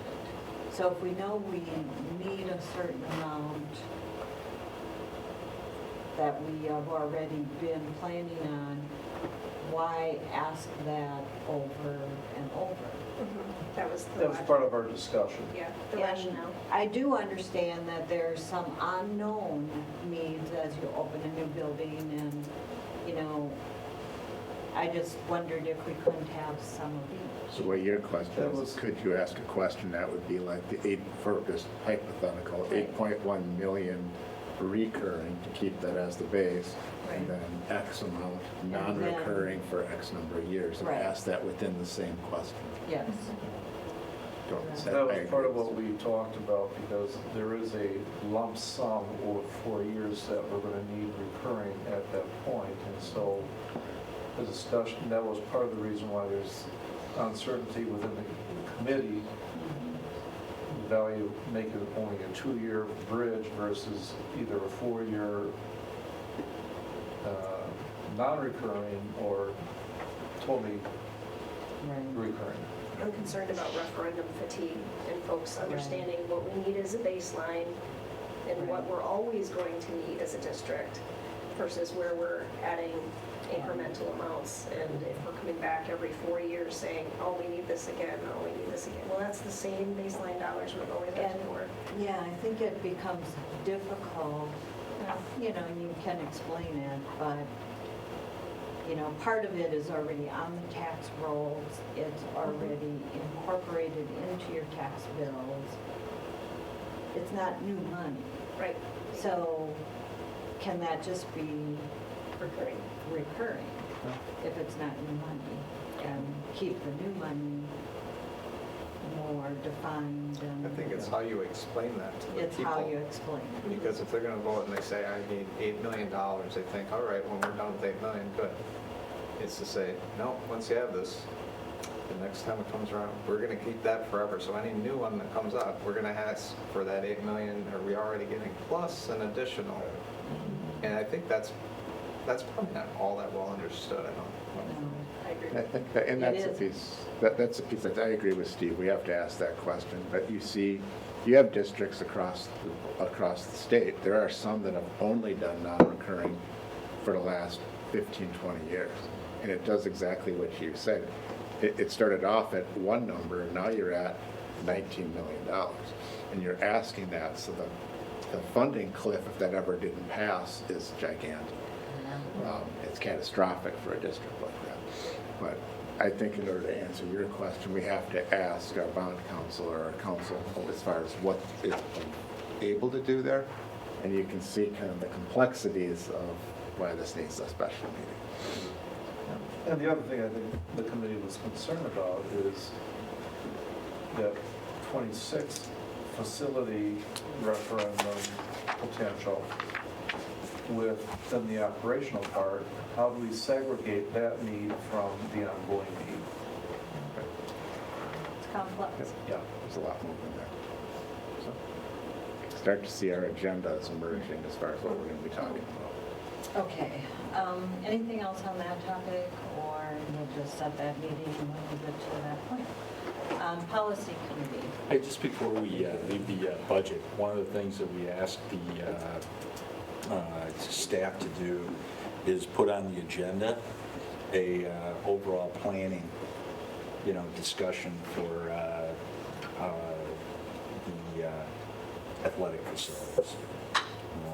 So I think that's coming next month on our facilities committee. Or I think we're going to filter some of that probably into the special meeting as well. So I think that fits into that dialogue perfect.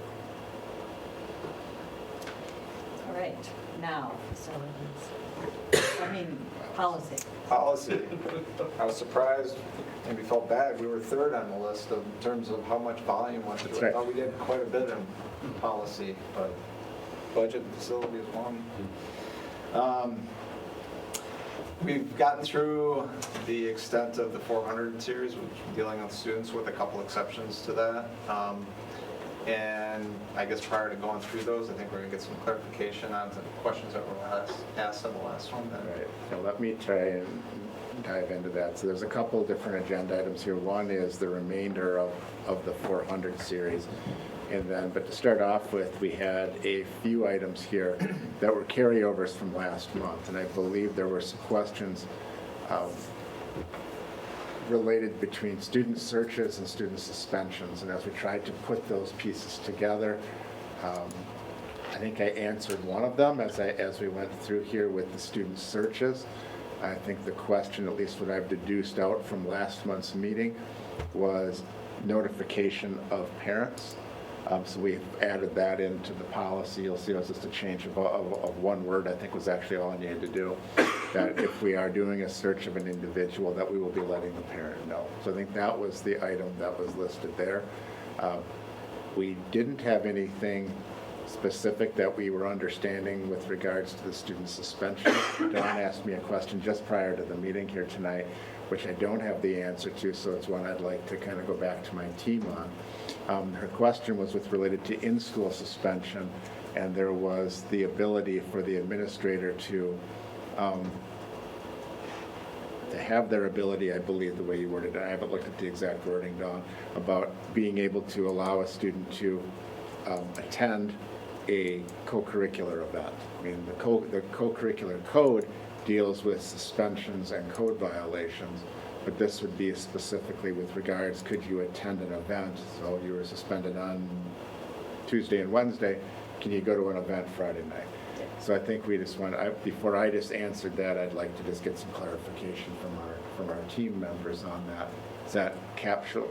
Well, the policy was redlined to allow for a district administrator to make a decision that they could attend an extracurricular event. So I was just wondering why we would add that and not just leave it as, it's right now it's a harsher rule. Right. Just indicating if you've been suspended and have an in-school suspension that you cannot attend or participate in an extracurricular event during the course of that in-school suspension. So I was trying to understand what kinds of rules would be broken that would result in an in-school suspension and why we would ever grant an exception or have an administrator say, no, in fact, you can attend, or no, in fact, you can participate in that extracurricular versus reverting to the original language, which was stricter. So yeah, I was just... It's a great question, and I don't have the answer off the top of my head from the dialogue that we had with our team. So what I'm asking for tonight is for us to, as we're going through our consideration of approval, to approve the ones with regards to the searches. I think I've addressed the concern there. And then I'm just hold again on the student suspension. I'll bring that back next month. We do have a few other, as Ted alluded to, a few other straggler policies that we're still finishing up in the 400s, and then we'll bring those back. So with regards to those, the student search, I think, is ready for your consideration, and the student suspension will hold up. Motion to approve the 446 student search policy and rule. Second. As presented. Yeah, because this is a separate item, so this will work. So all You're just going to do that one policy. At this point, yeah. Okay. At this point, the rest of the 4. All right, so all in favor of just that, the search one? Aye. Say Aye. Anybody opposed, say no? All right, thank you.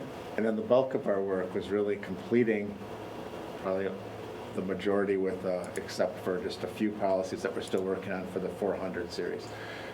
So at this point, I mean, you do see the spreadsheet that we have included, as we've had in the past, where we've gone through the same processes with regards to administrative review with our chair, Ted, and then review at the committee level. All of those changes that have taken place have been articulated into the drafts in front of you. So I'll do my best to answer any questions that you have, realizing that there is a volume of items here. A lot of these fell into, we have one that we brought back with expulsion that just really articulates really what our current process is. And then a number of them that I appreciate, Lisa's in the back, she worked very hard on some of the ones around nursing services, et cetera, that are included here tonight. Stephen weighed in on some of the runs with regards to automobile use, student fees, volunteers, photographs at the end. So we've had a mixture of either policies we've adopted from the PRG and others that we have decided to maintain our own policy with some revisions. So do my best to answer any questions if there are any. I move we approve all presented policies. So Steve, before we do, or Randy, before we do that, do we have to table this student expulsion? No, but you didn't act on it, so I'll just bring it back. Okay. No action's fine. That just means Sorry, Mark. it still needs to come back through, so I'll just bring it back. No need to table it. Okay. So we have a motion from, Second. a second from Kevin. Any questions? All in favor of approving all of that list, say aye. Aye. Opposed, say no. Thank I you. do want to thank you guys for all the work you're doing, plus it's been a great opportunity for we board members to review our policies. And read all the policies. We'll be finishing up the 400s, and then we'll be jumping in to the 500s. Moving on to the facility committee. Again, the facility committee was very active. We have finishing up some things on the new heritage building, but immediately moving into the middle school project and some high school renovations and our ongoing capital maintenance. And I'm going to turn it over to Steve, and I think Jay and John are in the audience to help. We have lots of things that we need to approve. Steve, do you want to do the first one on the moving quotes? Sure. Thank you, Joan. So with the Heritage Elementary School budget, there are a number of items that are considered in the owner's section of the budget. Some of those items do require us coming before the board because of the dollar amount will be over $25,000, and there is no state contract or their purchasing contract we can purchase off of. And moving is a great example of that. So Dan Carter, the principal at Heritage, worked on this one along with John Kramer, John Gillis, and some of the members of the maintenance team to go out and seek 2 proposals from moving firms. We've been able to vet both of these proposals. We do have a Waunakee-based business that has provided a quote to us. I know John's available to answer any questions. John's toured their facility, but the recommendation from the facility committee was to approve the quote from SFI located in Waunakee. I'd be happy to answer any questions that any board members have. Make a motion to approve the SFI. Second. Do we have to wait for Katie? She's on her way. We don't have to wait for her. Any questions on that proposal? All in favor of accepting the SFI quote, please say aye. Aye. Opposed, say no. Moving on, Steve. Another example of owner funds for the Heritage Elementary School for purchases would be the custodial equipment that's going to go into the building. John did share a list with the facility committee and answered some questions regarding some of the equipment needs for the school. One interesting item to note is John did research robotic cleaning equipment and did determine that due to the floor plan of the school, The return on investment was not a fit at this time for the new Heritage, but is researching some of that equipment potentially for the high school. So you don't see that on the list at this time for requested approval, but you do see some traditional cleaning equipment on the list. The committee did bring that forward on a recommendation of 3-0. One of the committee questions was regarding reusing equipment, so you will notice there's a column that has that on there. And John did share that there was a review conducted to try to determine what could be reused and what really needed to be purchased new. Move to approve as presented. Second. Any questions on that list? All in favor, say aye. Aye. Opposed, say no. Thank you. Moving on to the middle school projects. I'm hoping Jay can take that one to kind of explain to us what the first step is and then what we might expect to see next month as well. Yep, you bet. So in terms of the decommissioning of the existing Heritage facility, the first step in that is the abatement. There's been abatement done in that facility over the years as you've renovated it, but prior to being able to tear the entire building down, we need to abate what is left within that space. And so we took bids in conjunction with EMC. EMC is an environmental consultant that the district's used for a long time.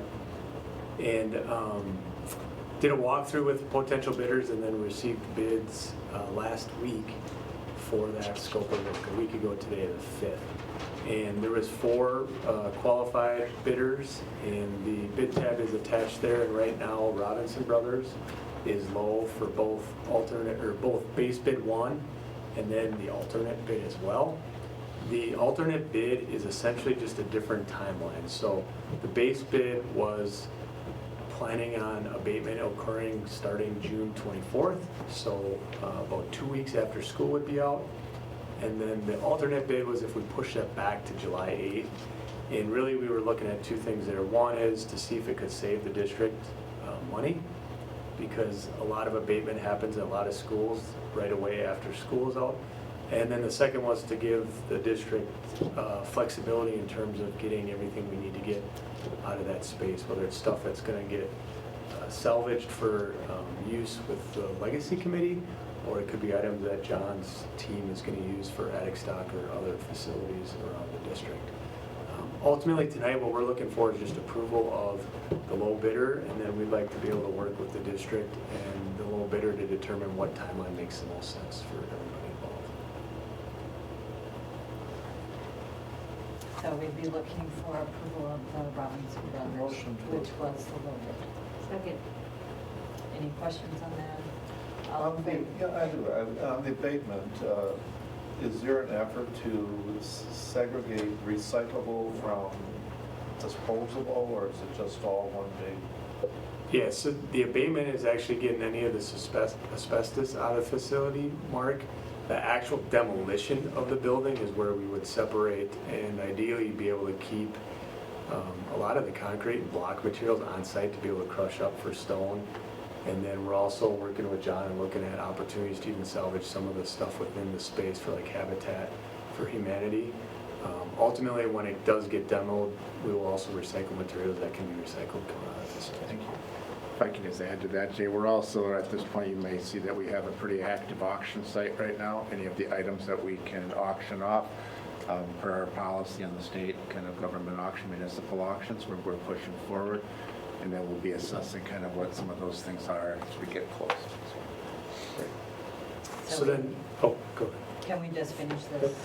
I don't think we voted on Robinson. We had a motion and a second. Motion and A second. motion and a second. So we do need to vote on securing Robinson Brothers. So all in favor, say aye. Aye. Opposed, say no. I didn't want to forget to do No that. problem. So then, speaking to the demolition, Mark, so when we come back to the Facilities Committee in March and then ultimately the board in March, we will have final bids for the building demolition for tearing down Heritage, and then we'll also have bids for the earthwork and utility work. So that's going to be to develop all of the site where the new middle school will be built on that site as well. So those are two of the trades we want to get lined up, and then ultimately we'll have the final drawings for the middle school in early March, and then we'll be putting that out to bid in April, so we'll likely be back in front of this group in May or June with all of the final bid results for that school. Exciting. Thank you, Jay. Any questions for Jay on that topic? And then we had an opportunity to look at some of the high school projects that are also part of our referendum. Jay, are you doing that, or? So I'll touch on the first part, and then I'm going to just ask Jay to talk a little bit about the requested action item, which is high school flooring. So the facility committee did hear a presentation that was provided jointly by Robin, who was here earlier from EUA, and Jay. That presentation really reviewed the scope of the high school project as well as some of the options. For board members who were not on the committee, I think one item to note is there were some options presented regarding the high school pool renovation. You may want to take a look at it. It's not an action item, but just for your own information, there was the original design, which was included in the referendum, was included in the presentation, as well as a couple options. And then the facility committee members did have some feedback to try to see what could be done to really maximize that locker room space. So you're welcome to take a look at that. Also, the full presentation is available if you would like to look at that. But we thought tonight we would focus on the action item that came out of the high school presentation, which was high school flooring. And so I'm going to ask Jay just to talk a little bit about why that's being pulled out on its own and why the timing of this matters. Yep, so the flooring work actually showed up, a majority of it showed up on the maintenance log that we've been tracking and working on for the district. But with us doing other work within the different areas of the high school, from an economy of scale standpoint, we wanted to combine that work this summer so we could try to get the best pricing. Ultimately, the flooring bids that we received 3 of them. They were all underneath the targeted budget of $1 million. But there is a very long lead time to that product. We're looking at using a similar product to what is currently being installed in the Heritage facility and is been approved by the district. And it has up to an 18-week lead time, which puts us out into the early summer. So we're working with 3 different vendors right now based on that lead time and their ability to resource the job to get that scope of work done this summer. And then we're also working with those vendors to really understand what the preparation of the existing concrete, once the existing flooring is removed, looks like. And we've got some variability between those 3 from $80,000 to $250,000. So at this point, we don't have it totally figured out, but we want to be able to be in a position to be able to release that flooring prior to the next board meeting in March. And so that's why we'd like to get approval. We are under our targeted budget for that, but get approval to move forward with that process. And then ultimately, we would review with Randy and Steve and John what that final bid tab was and get that final sign off from the administration. How many areas does that include? It's about 45,000 square feet. Ted, I would refer to it as the 14 and 15 hallways. Is that the accurate description? And then some of the common space as well. I'm sorry, so what part is that going to go? 14 and 15 hallways, does that make sense? Which is The northern, the oldest side. Science hallway, the hallway by the library. Thank you. The original. Yeah, the original track, okay. And also some of the commons. So as a committee, we voted to zero, Jack had to leave prior to this, to do a not to exceed so that they could continue working with the vendor and try to secure that in time fashion. Yeah, not to exceed, then to work with Steve and I, so we make final determinations. So that's what we would like to have a motion on tonight. Motion to approve. Second. Any other questions or comments? All in favor, say aye. Aye. Opposed, say no. Thank you, Jay. And now the capital maintenance projects. I can start with that, Joan. So we first shared information with the committee regarding the tracking document. So Jay has been assisting us with updating our capital maintenance tracking log. So every month we do share with the facility committee the funding sources for the capital maintenance projects, as well as what the board has been approving going back to the first approval that occurred. So it's a running log of what has been approved. So for this month's meeting, the request list was significantly expanded from what we've presented in prior months, with the intent between February and March presenting a significant volume of capital maintenance projects. The reason for that goes back to a discussion we had last fall about the need for the district to meet the IRS spend down requirements to be able to maximize interest earnings from the referendum funds. So we've been working for quite some time to put together a number of projects for consideration. We are going to be including in the month of March additional projects that are coming forward on a capital maintenance list that John and his team are creating. But the larger dollar amount is going to be coming from the high school work. So again, if you want to maybe reference at some point, you're welcome to reference that presentation on the high school, because Jay did share information about the maintenance list for the high school, and it's a pretty significant dollar amount. So then circling back to this month's list, as far as what's in front of you tonight, the committee took a look at the requested capital maintenance items, but pulled the middle school solar project. So I just want to make sure that everyone's aware that the recommendation from the committee was to pull that. The committee did have a discussion around long-range planning for the high school and the middle school campus, and wants to have a discussion about that, which is another item I know that Randy was targeting for that special board meeting. So you'll see it on that list, but just know the committee is not recommending that at this time. The remainder of the items on that list are recommended at this time. We did have on the committee agenda a number of breakouts where we talked about these items in more detail. Examples of that were solar. We also talked in more detail about things like LED lighting. We did share with the committee that we've worked to put together 2 pilot classrooms at Prairie Elementary School with LED lighting options.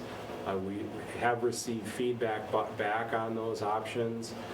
So John and his team are now getting updated quotes accordingly. But on the capital maintenance list, the items that the committee was forwarding for consideration were highlighted in yellow. In addition, there is a request for the softball varsity field that was reviewed with the committee as well. We did include that information in the packet. If you see in the notes, you'll see that the facility committee is recommending approval on a 2-0 motion. The softball project on a not to exceed $325,000 with final approval from the superintendent. The goal behind that is to have batting cages ready as close to as possible for the spring season. The softball community has had an opportunity to provide input and share information on the design that was preferred. In addition to the batting cages, the backstop netting and fencing would be changed, as well as audio for the field, so that there would be audio for the announcing, audio to play music for the athletes, as well as working with Warrior Media to make sure that all of the games could be broadcast on the Warrior Media system. So that's the goals related to the $325,000 not to exceed.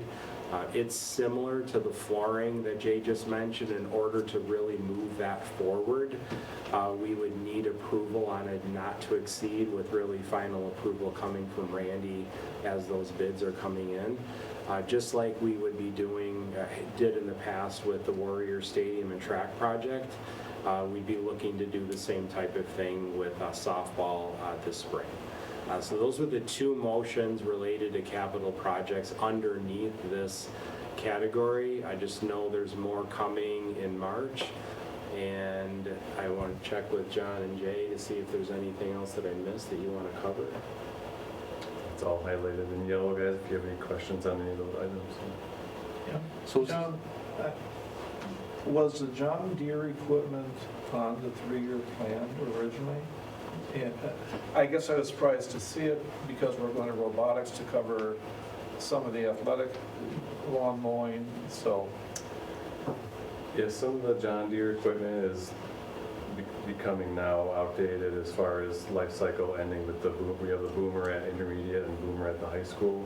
Those pieces of equipment we're going to rotate into our grounds and have these John Deere snow tractors service the schools. Are the windows on the press boxes bad, or what's the issue with those? The soccer building has some issues with the windows not staying up, so it's challenging for our Warrior Media team members to use that facility.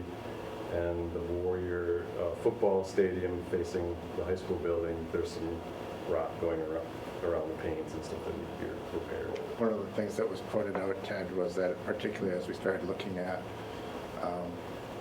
some of our press box areas, is that there was some maintenance that needed to be done that was brought to our attention at one of our meetings. I'm not sure if it was facilities or co-curriculars.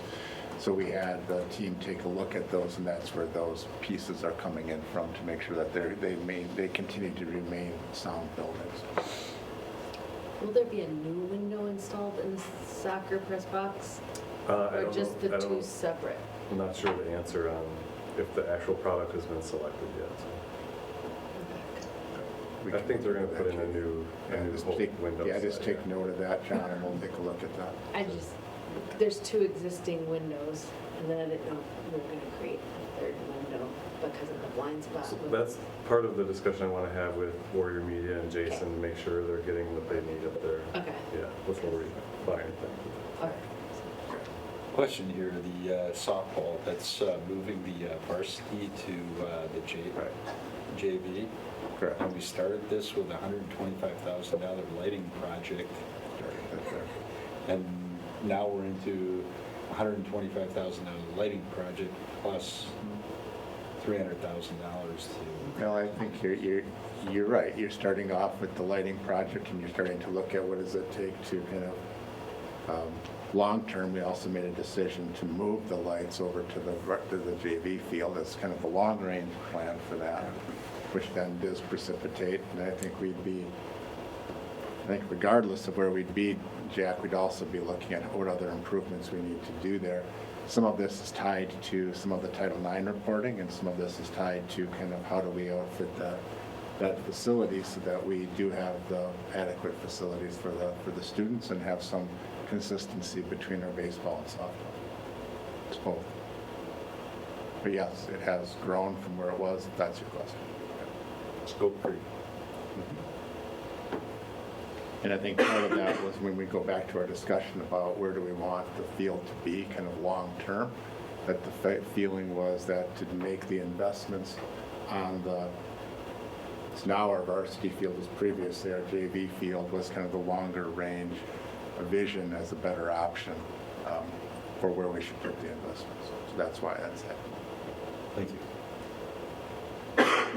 So we need a motion for the items Steve covered, the highlighted yellow, excluding the solar project and the softball. So moved. Second. Any other questions? All in favor say aye. Aye. Opposed say no. All right. Thank you. Thank you. Thank you. Moving on to administrative reports. We have done the first one, so Jeff. Jeff and the schedule. All right, well, while Jeff's making his way up, Rebecca, you can pull up his presentation, and Steve, if you can give him the mouse so he can roll through it. I've asked Jeff Keenest from our middle school to be here tonight, specifically because we are looking to want to move forward with middle school schedule changes that we presented at a November board meeting, I think is when we last spoke with you. There's been some additional work that Jeff has done since then that he's going to walk through. At the end of his presentation, we'll certainly answer any questions. I would also be asking for the board's endorsement of this plan so we can move forward with finalizing it for next school year. So Jeff, thanks for being here and being patient as we're getting to you at 9 o'clock. But I'll let you kind of walk through your presentation and then answer any questions. It's great. I'm actually best at 9 o'clock anyway. This is good for me. Perfect. It was November when we last chatted, so I'm going to spend just a little bit of time just reviewing what the 6 period day schedule is and some of the highlights from it. And then we'll go on to just what has happened since we last chatted. So just as a reminder, our 6 period day schedule really comes down to us moving to 58-minute classes, 6 of them per day. Still having a 30-minute lunch, 30-minute win, which is our contact time to the high school students. We're removing homeroom, and our core classes would be meeting every day, so this would result in a significant increase in the amount of time we spend in cores, which would bring us closer to what we see in middle schools, and not only across Wisconsin, but across the nation, with the ratio of time spent in cores versus non-core classes, which then results, of course, in the drawback of our electives or exploratory classes are not going to be able to meet every other day like they have up to this point. They'd be meeting every 3 days with the exception of Spanish 2, which already meets every day, so it'd shift to a 2 out of 3 days. And our 7th grade quads, which meet every quarter, so they'd still meet every quarter, but meet 2 out of 3 days during that time. But otherwise, our other encores would go to that every 3-day rotation, so there'd be less frequency as a result of this schedule. These are the things that it helps us accomplish, so we do get that increased core time, as I mentioned. We also get longer instructional blocks, which increases our ability to do some more sound instructional practices with our students and allow them to dig in a little deeper into the material. We get to less periods and less transitions, which were 2 of the things that staff mentioned they'd like to see in a new schedule. Although we lose some time and frequency with our encore classes, we do still get to keep all of them, so we get to maintain the programming there. And we still maintain also our contact time, even though it could move throughout the day to either the beginning, the middle, or end of the day, depending upon where we wanted to put it. Challenges that we had to navigate were just the fact that we are going to lose time in electives. There's some things we did in homeroom that we're going to have to rethink, including music lessons, speech therapy, some other presentations that were done with our student services, which we'll have to find other times in the day to do. And then we're really trying to make sure that we're maintaining that pathway to level 3 languages and getting our programming still consistent at the high school for what we do there. And that will be a challenge and something that we're continuing to talk about and look at. And as we even were to get into the schedule, should it be approved, something we'd be evaluating on a yearly basis to see if we're getting what we want out of the program. We also will, the challenges, of course, and while we're here tonight is with this additional core time, it's going to require some additional core staffing, which is going to have a cost associated with it. And just so you know, Jeff, that was part of when the board approved the parameters for the budget. Those were included. This is just a review of the time differences, so we are picking up about, and it's hard to see, I apologize, but if you did see the packet, it's about 40 hours of additional core time over the year. We're getting a good chunk of that out of not having homeroom, but it's also knocking out about 8 hours out of our typical encore classes, almost 16 out of our Spanish 2, and a little less than that out of our 7th grade rotations. So again, as you do anything, if you're going to increase time in cores, something has to give, and this is where it's giving, and this is where the numbers kind of follow so people can know. So this was all stuff that we talked about back in November, but I would not expect that you remembered all of that, so I thought I'd do a quick review. Any quick questions on that just before I move on to what's happened since then? moving along.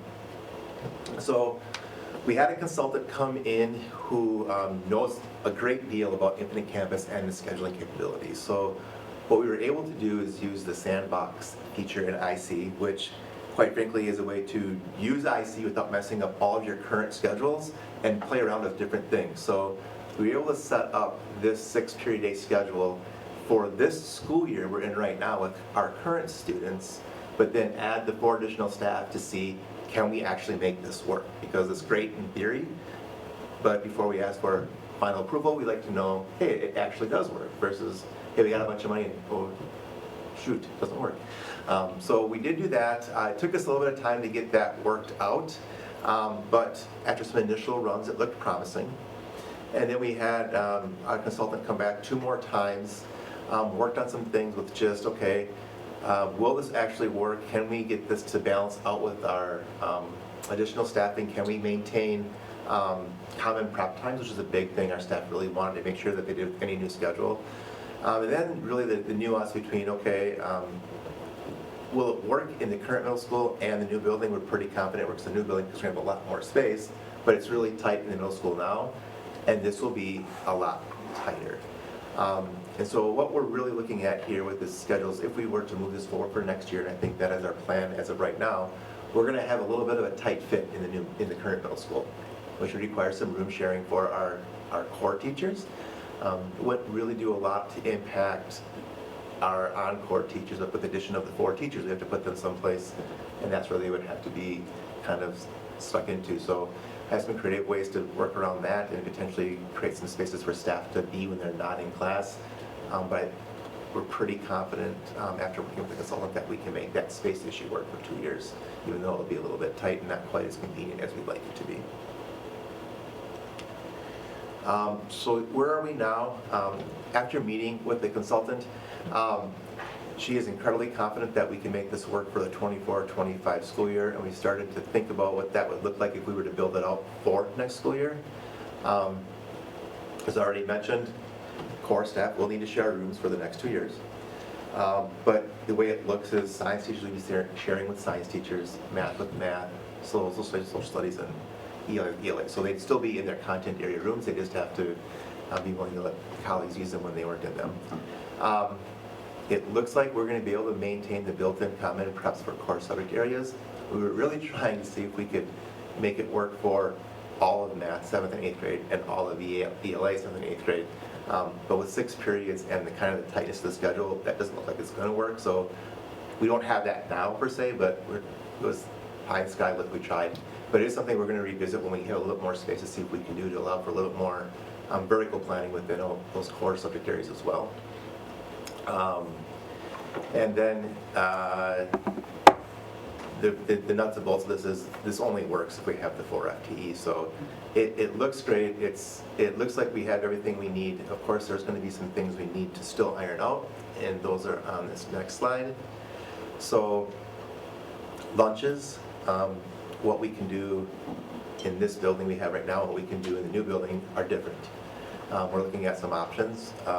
We'd have to run at least 3 lunches as we do now in the current middle school. We're looking at actually a 4 lunch option. That has some pros and cons to it as well. But it's something that might help out with some of the other things we're trying to work with speech and language, music lessons, and potentially even some of our other interventions and special ed needs as well. So if there's a win-win there, we're going to pursue that a little bit. And as mentioned, those are the things that we still need to kind of iron out, because when you shift from 44-minute classes to 58-minute classes, how you meet those needs of kids and how minutes are written into IEPs or speech plans or things have to, of course, be adjusted or looked at. And it's done in different ways. So not lessening the services, but just looking how we make sure we need those services in different time blocks in different ways. Of course, music, small group instruction is the key part of what they do in the music program. So I've been already talking with our music teachers about different ways that they can start to look at that, and they've been working really hard at being creative and finding different ways to access things, and they've been part of that lunch discussion as well. And then really what we have to do yet is, if we can move forward with this, is then finalize setting this up at Infinite Campus and making sure we have everything where we want to with our staffing. So we know that there's staff that can be set up, we know they can get into the rooms, and we can balance things out nicely. So, and that's a lot of detailed work that we're ready to get going on, and we're pretty much ready to get forward, but we just need your final stamp of approval to get that moving in that direction. With the new schedule, there are lots of things we're going to have to do to support our staff. I've already started some conversations with some people about how does this look different for special ed and interventions, and we're continuing those conversations. We'll be having to work with our Encore people to talk about how their curriculum and their day looks different with a little less time over the course of either a quarter or a semester or a year. With our cores, they're going to have 40 additional hours. It can't just be student work time. It has to be purposeful instruction that we use during that time so that we're getting the results that we hope we're going to get by increasing our core time. So with that comes some summer curriculum planning time that we'll be funding for staff. And there's also going to be some things that we're going to be doing during our PD days or our upcoming staff meetings over the rest of the school year as well to help staff start to think about some things that will help them manage a 58-minute class period, and also just things that we can do that are overall good instructional practice that it's been time for us to review anyway. And then this is going to be, year one and year two especially, how is this working? What are some of the blind spots we didn't see ahead of time, and how do we come for them and adjust for them? I don't think any of these things are things that will not allow the schedule to work, but when you look at, are we getting what we want from our Encore programs? Are we getting the instructional practices we want from our cores? And how do we make sure that if we need to adjust things along the way, we're providing the support for staff and also willing to tweak, lunch, when, how we do music lessons to make sure that we're meeting students' needs, because at the end of the day, this is really about increasing our student learning and growth. And so if we can't show that we're doing that, then probably should be asking in the first place. So here's our next steps, and I apologize for this being slightly small. Right now, we're already gathering information for students about next year, which means when we get through that, we'll have to start scheduling in March already. And while that's going on, there'll be meetings with our interventionists, ELs, special ed staff, to start thinking about how that fits into our new schedule. We're going to communicate with families and other stakeholders, because this is going to be a change for not just staff and students, but for families as well, especially if they've been used to our middle school schedule for a long time. So we'll need to make sure we let them know not only what the schedule changes, but the rationale behind it and how we got to this spot. March, and then really the rest of the school year, continuing meetings with all staff, as they're going to have ideas and questions and things that they're going to want to have some answers to and have some concerns to help us navigate, and we're going to keep being available and have just times where I can meet with staff before or after school too on an as-needed basis. But then also have more purposeful professional learning. Already starting to work on our March PD Day with our leadership team, but we have some things with our staff meetings as well, and then some additional, like we said earlier, curriculum time in the summer coming up. And then really, as we get through April and May, the goal is to have the master schedule built so that we can share schedules with teachers by the end of May, if not earlier. And then really, work throughout the rest of that April, May, and summer with getting teachers ready. And then, the summer's all students that come at the last minute or last little nuances with, things that we have to do. But hopefully, 99% of it's ready to go by June 1st, and we are in a good spot. And then September, let's move forward and jump in feet first. It's exciting and scary all at the same time. Schedule changes are big changes, and it's not an easy thing. And I've had staff who have said this is exciting, and I've had staff say that they're not that excited, and I would have expected that, and that's okay as long as we make sure that we're doing our best to support them along the way. But I think at the end of the day, there's a lot of things about the schedule that are good. There are some drawbacks, and they're not small drawbacks. But at the end of the day, I think it's what's best for kids. And so I'm asking for your support. And that is what I have for you. So what questions do you have for me? First of all, I want to compliment you on the planning that you've done. Joan and I went through this process a long time ago at the high school, and we went to the AV schedule, and you really provided things that were beneficial to us when we made that change. And so I want to compliment you on the planning that went into this. did you plan for enough, the equipment for your traveling teachers? And what about planning areas for them, because they won't be able to plan in their classrooms?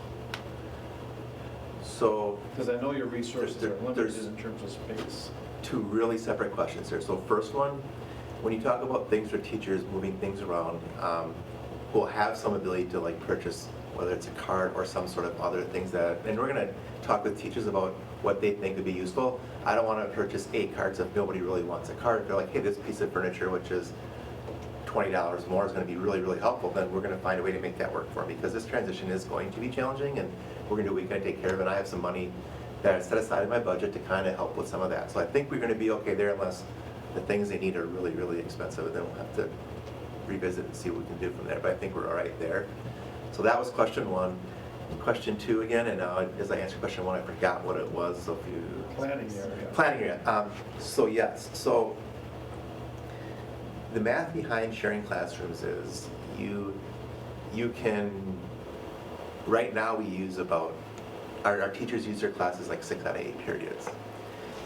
In the new schedule, you're going to use it 4 out of 6 for a core teacher, which means there's 2 periods open there. So when you squash them together, if you can schedule a little tighter than you maybe want to, you can create some rooms potentially that might not otherwise be open. So if you share enough, like more than what is the bare minimum, you can create some spaces. So I believe that we can get this set up so we share across the board with the right number of classrooms, and then we open up a couple of spaces, 1 or 2 spaces that would be normally a classroom. We would make a common planning area for teachers, so when they're on their prep periods someone's in the room, they can go there and they can work with either colleagues or other people in there, or just by themselves, and put some things in those rooms to kind of make that more amenable for them. And then also work on trying to find a space too, because if you have 5 people in a room like that, you need to make a phone call. You might also want a place where you can make a private phone call. So I'm aware of that as well, and we're trying to work through where that might be or how that might look as well. So,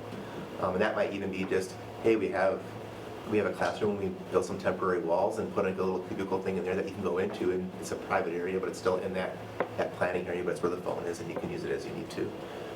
Those details will be part of the conversations with staff as we move forward and say, okay, like, here's some ideas, what do you think?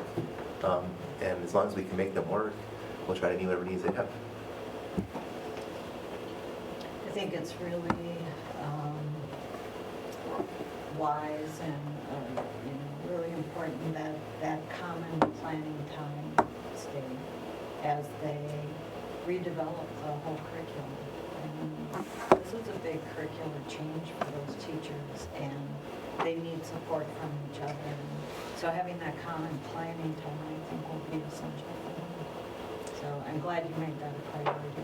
Yep, it is definitely a priority. And so, and that was part of the original decision process with the teachers looking at what was important. It was, that was near the top of the list. And so if we couldn't maintain that, we were going to have to reevaluate. I'm sure you made it in the original pitch to us, but I don't remember why the urgency to have this done while you don't have the space instead of waiting until you do have the space. I think the urgency for me at least, and I'm going to speak for me and maybe people who are in my camp, so to speak, is if this is really good for kids, if this is really going to help us get to where we need to be, and we've done well test score-wise in middle school, but we've not done so well with growth. We need to start doing some things differently, and this is different, and this is one of the things I think that we can do to help shift the tide and really dedicate some time to some solid instructional practices, and that time you need to do those instructional practices to get the growth we're looking for. And if this is the right thing to do, I think you go as soon as you can. And if we can make this work in our current building and it's tight for a couple of years, but it's really good for kids, reasonable people will disagree with me. And I know at my own demise at times I have done what I think is best for kids and then realize, well, maybe I should have balanced out what adults need as well a little bit more than I have in the past. And I own that.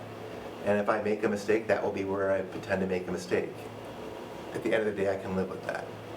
And so that's why, Ted, is I think it's just, if we agree this is good for kids, and you're willing to fund it, then let's go, and we deal with it for 2 years, and then by the time we get to the new building, we've had some experience with it, we can work out some kinks, and we get to move in a new building and have some of the kinks worked out, and then we really can hopefully take off with the space and things we need to do.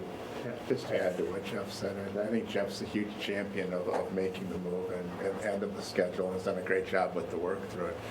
It's also a piece that I'll be honest, I pushed, was to basically say, you know, I can't wait 2 years, because our goal that we have, our number one goal we have on the district and on the board is provided to us is to get student achievement moving. And one of the things we've seen for years is that our teachers are working really hard at the middle school, but we're limiting what they can do with 44-minute classes.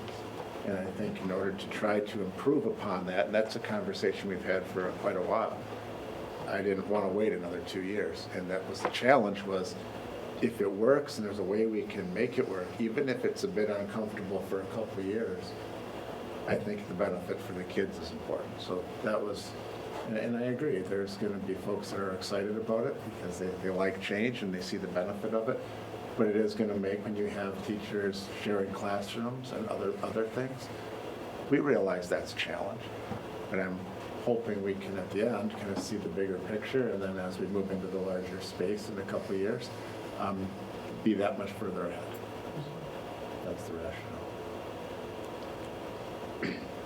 If there is a dip in your teacher's morale, I don't think we should wait for the engagement survey to know that. And if there's something that can be done, if there's an action we can take to help improve their morale in the meantime, I really do think this is in the best interest of the students. So if there's something else we can be doing that's maybe a bit more novel to keep morale high through a period that's transitional. Change is difficult, it just is. Let us know. Yeah, and I'm typically not shy to send surveys. Yeah, I know, I sense that you're very shy individual. Yeah. Cool. I think I've been asked to send fewer surveys by my staff, but, you know, what's one more? I mean, Yeah. no, I agree with you.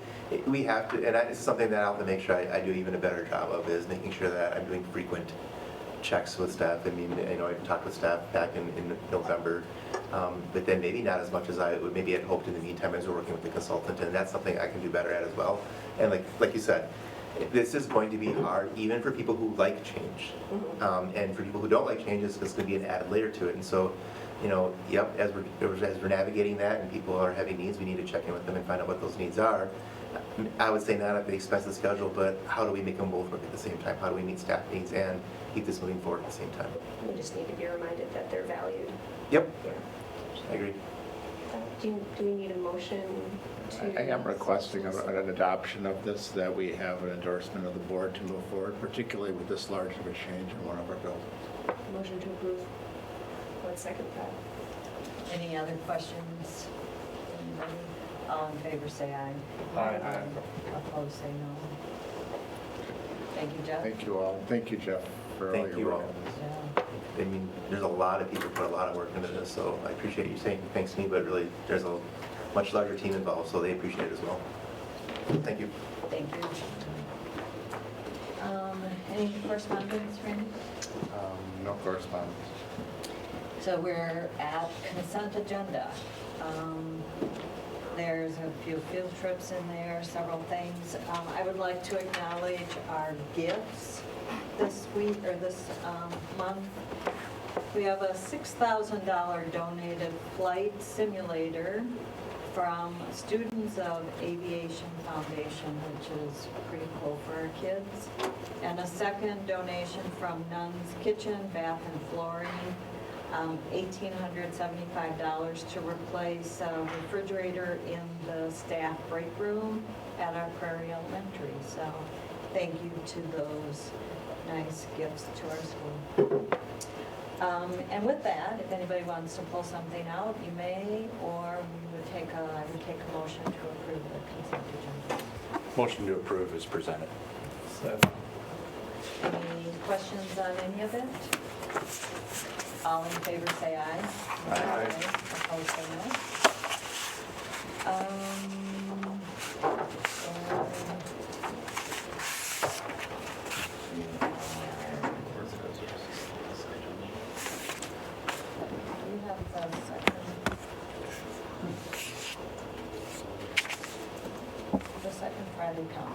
That's part of the consent. Okay. So, board business, convention, workshop, update, so meetings, let's set All right, some there's the meetings. meeting. I'm going to start off with a special meeting, that's the most important one. A couple dates that I'm looking at here. I think we were looking at the 26th One person. of February. I can Sign that for metrics. Okay. Anything, how about the week of, how about March? I didn't think we could turn it around by next Monday, Steve, because I think we have Mark Roffers coming in, is that right?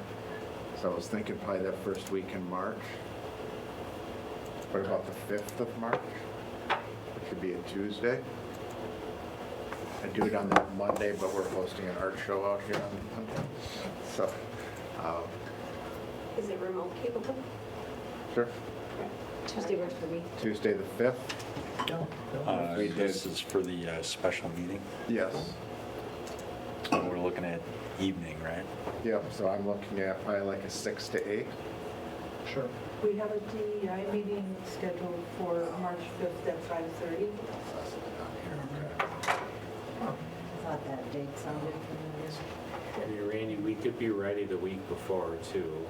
If Yeah, that works better for Okay. people. You're not able to go on the 26th, Joan, though?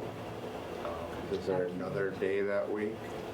I could do 27 or 28. 27, I can't. Guess I'd rather look at that week in March. Okay. How about the 6th?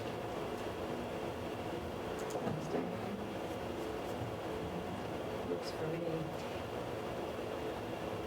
No, yeah, I this can works. make it work. Otherwise, I was going to suggest we move the DEI committee meeting.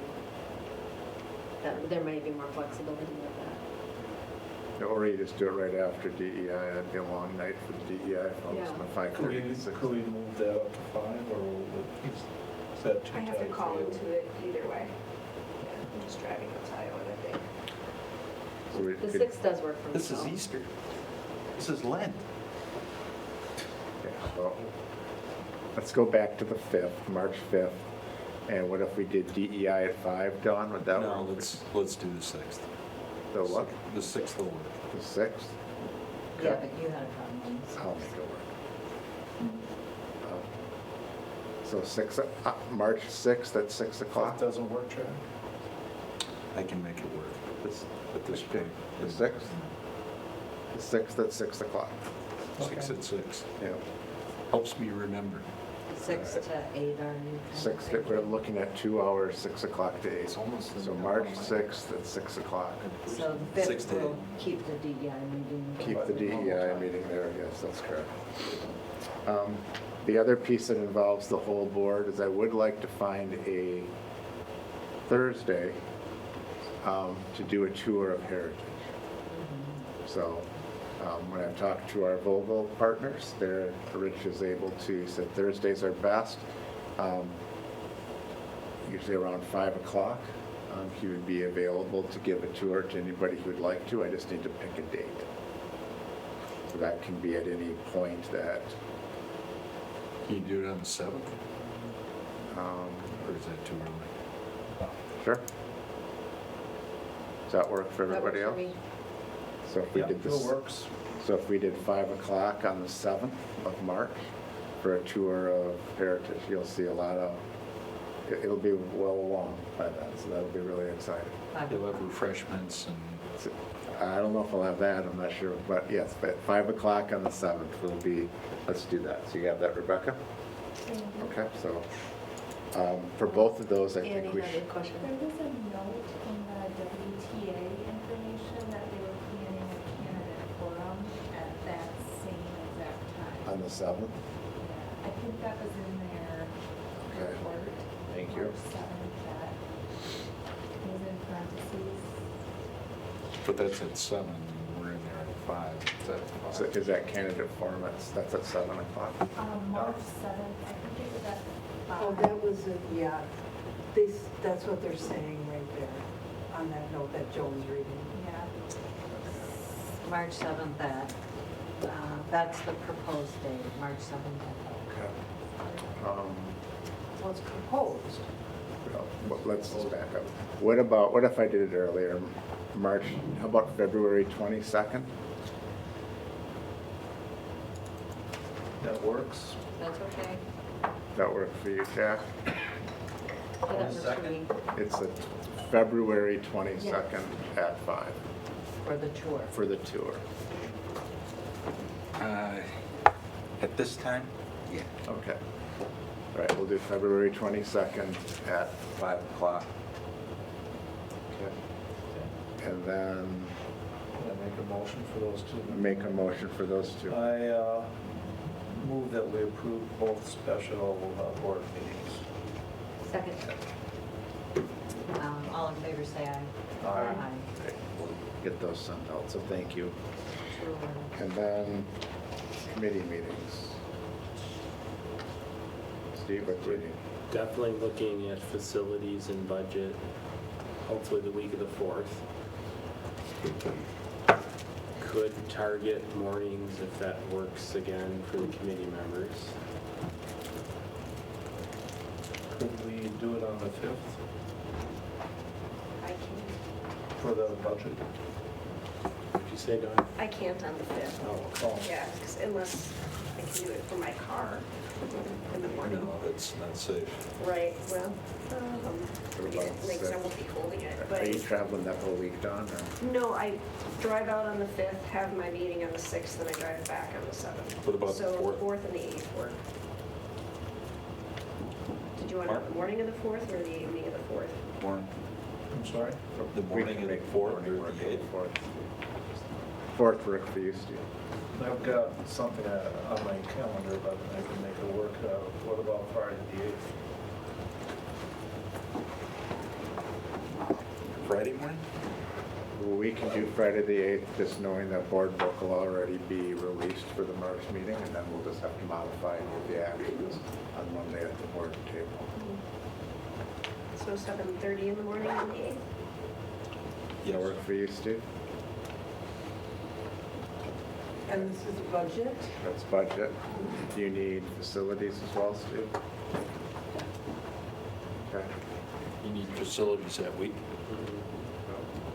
Can we do facilities on the 4th I can. or the 5th? The 5th will work better for me at 7:30. Yep, let's do it on the 5th. 5th, 7:30? March 5th, 7th. All right, you have that one, Rebecca? March 8th is 7:30 for budget. Yeah. You're good? No, HR committee needs to meet, please. When would you prefer, Brian?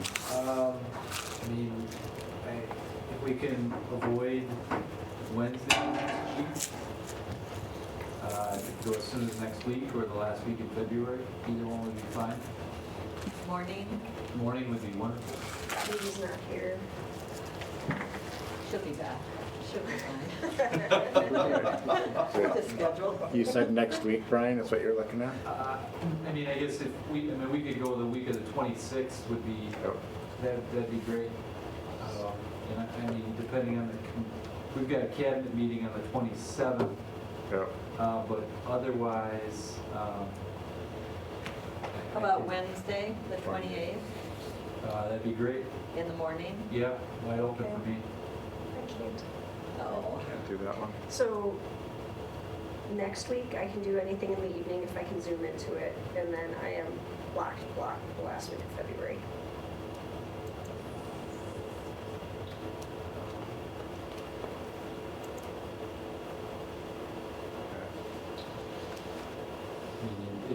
I guess it's up, Joanne, I don't know what you and Judy would think. I mean, I could do Monday or Thursday in the evening or end of the day.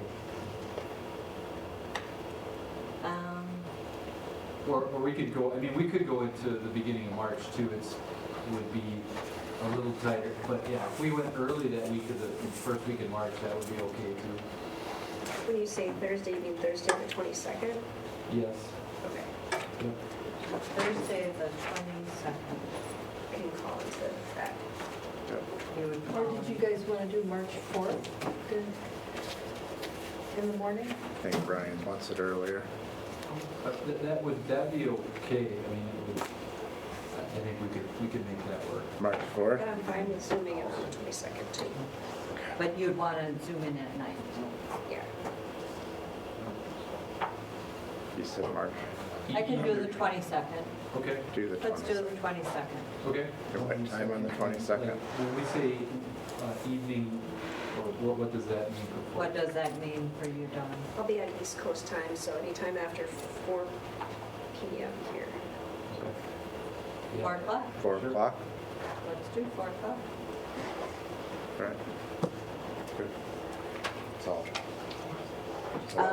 Should we try to look at a retreat date? Or you want to wait till next month, bring your July calendars? Why don't we look We at can it look at after? it next month, but I would like to get something, or even at the special meeting. Let's do that. Let's try to look for something, maybe first, Sure. second week in July.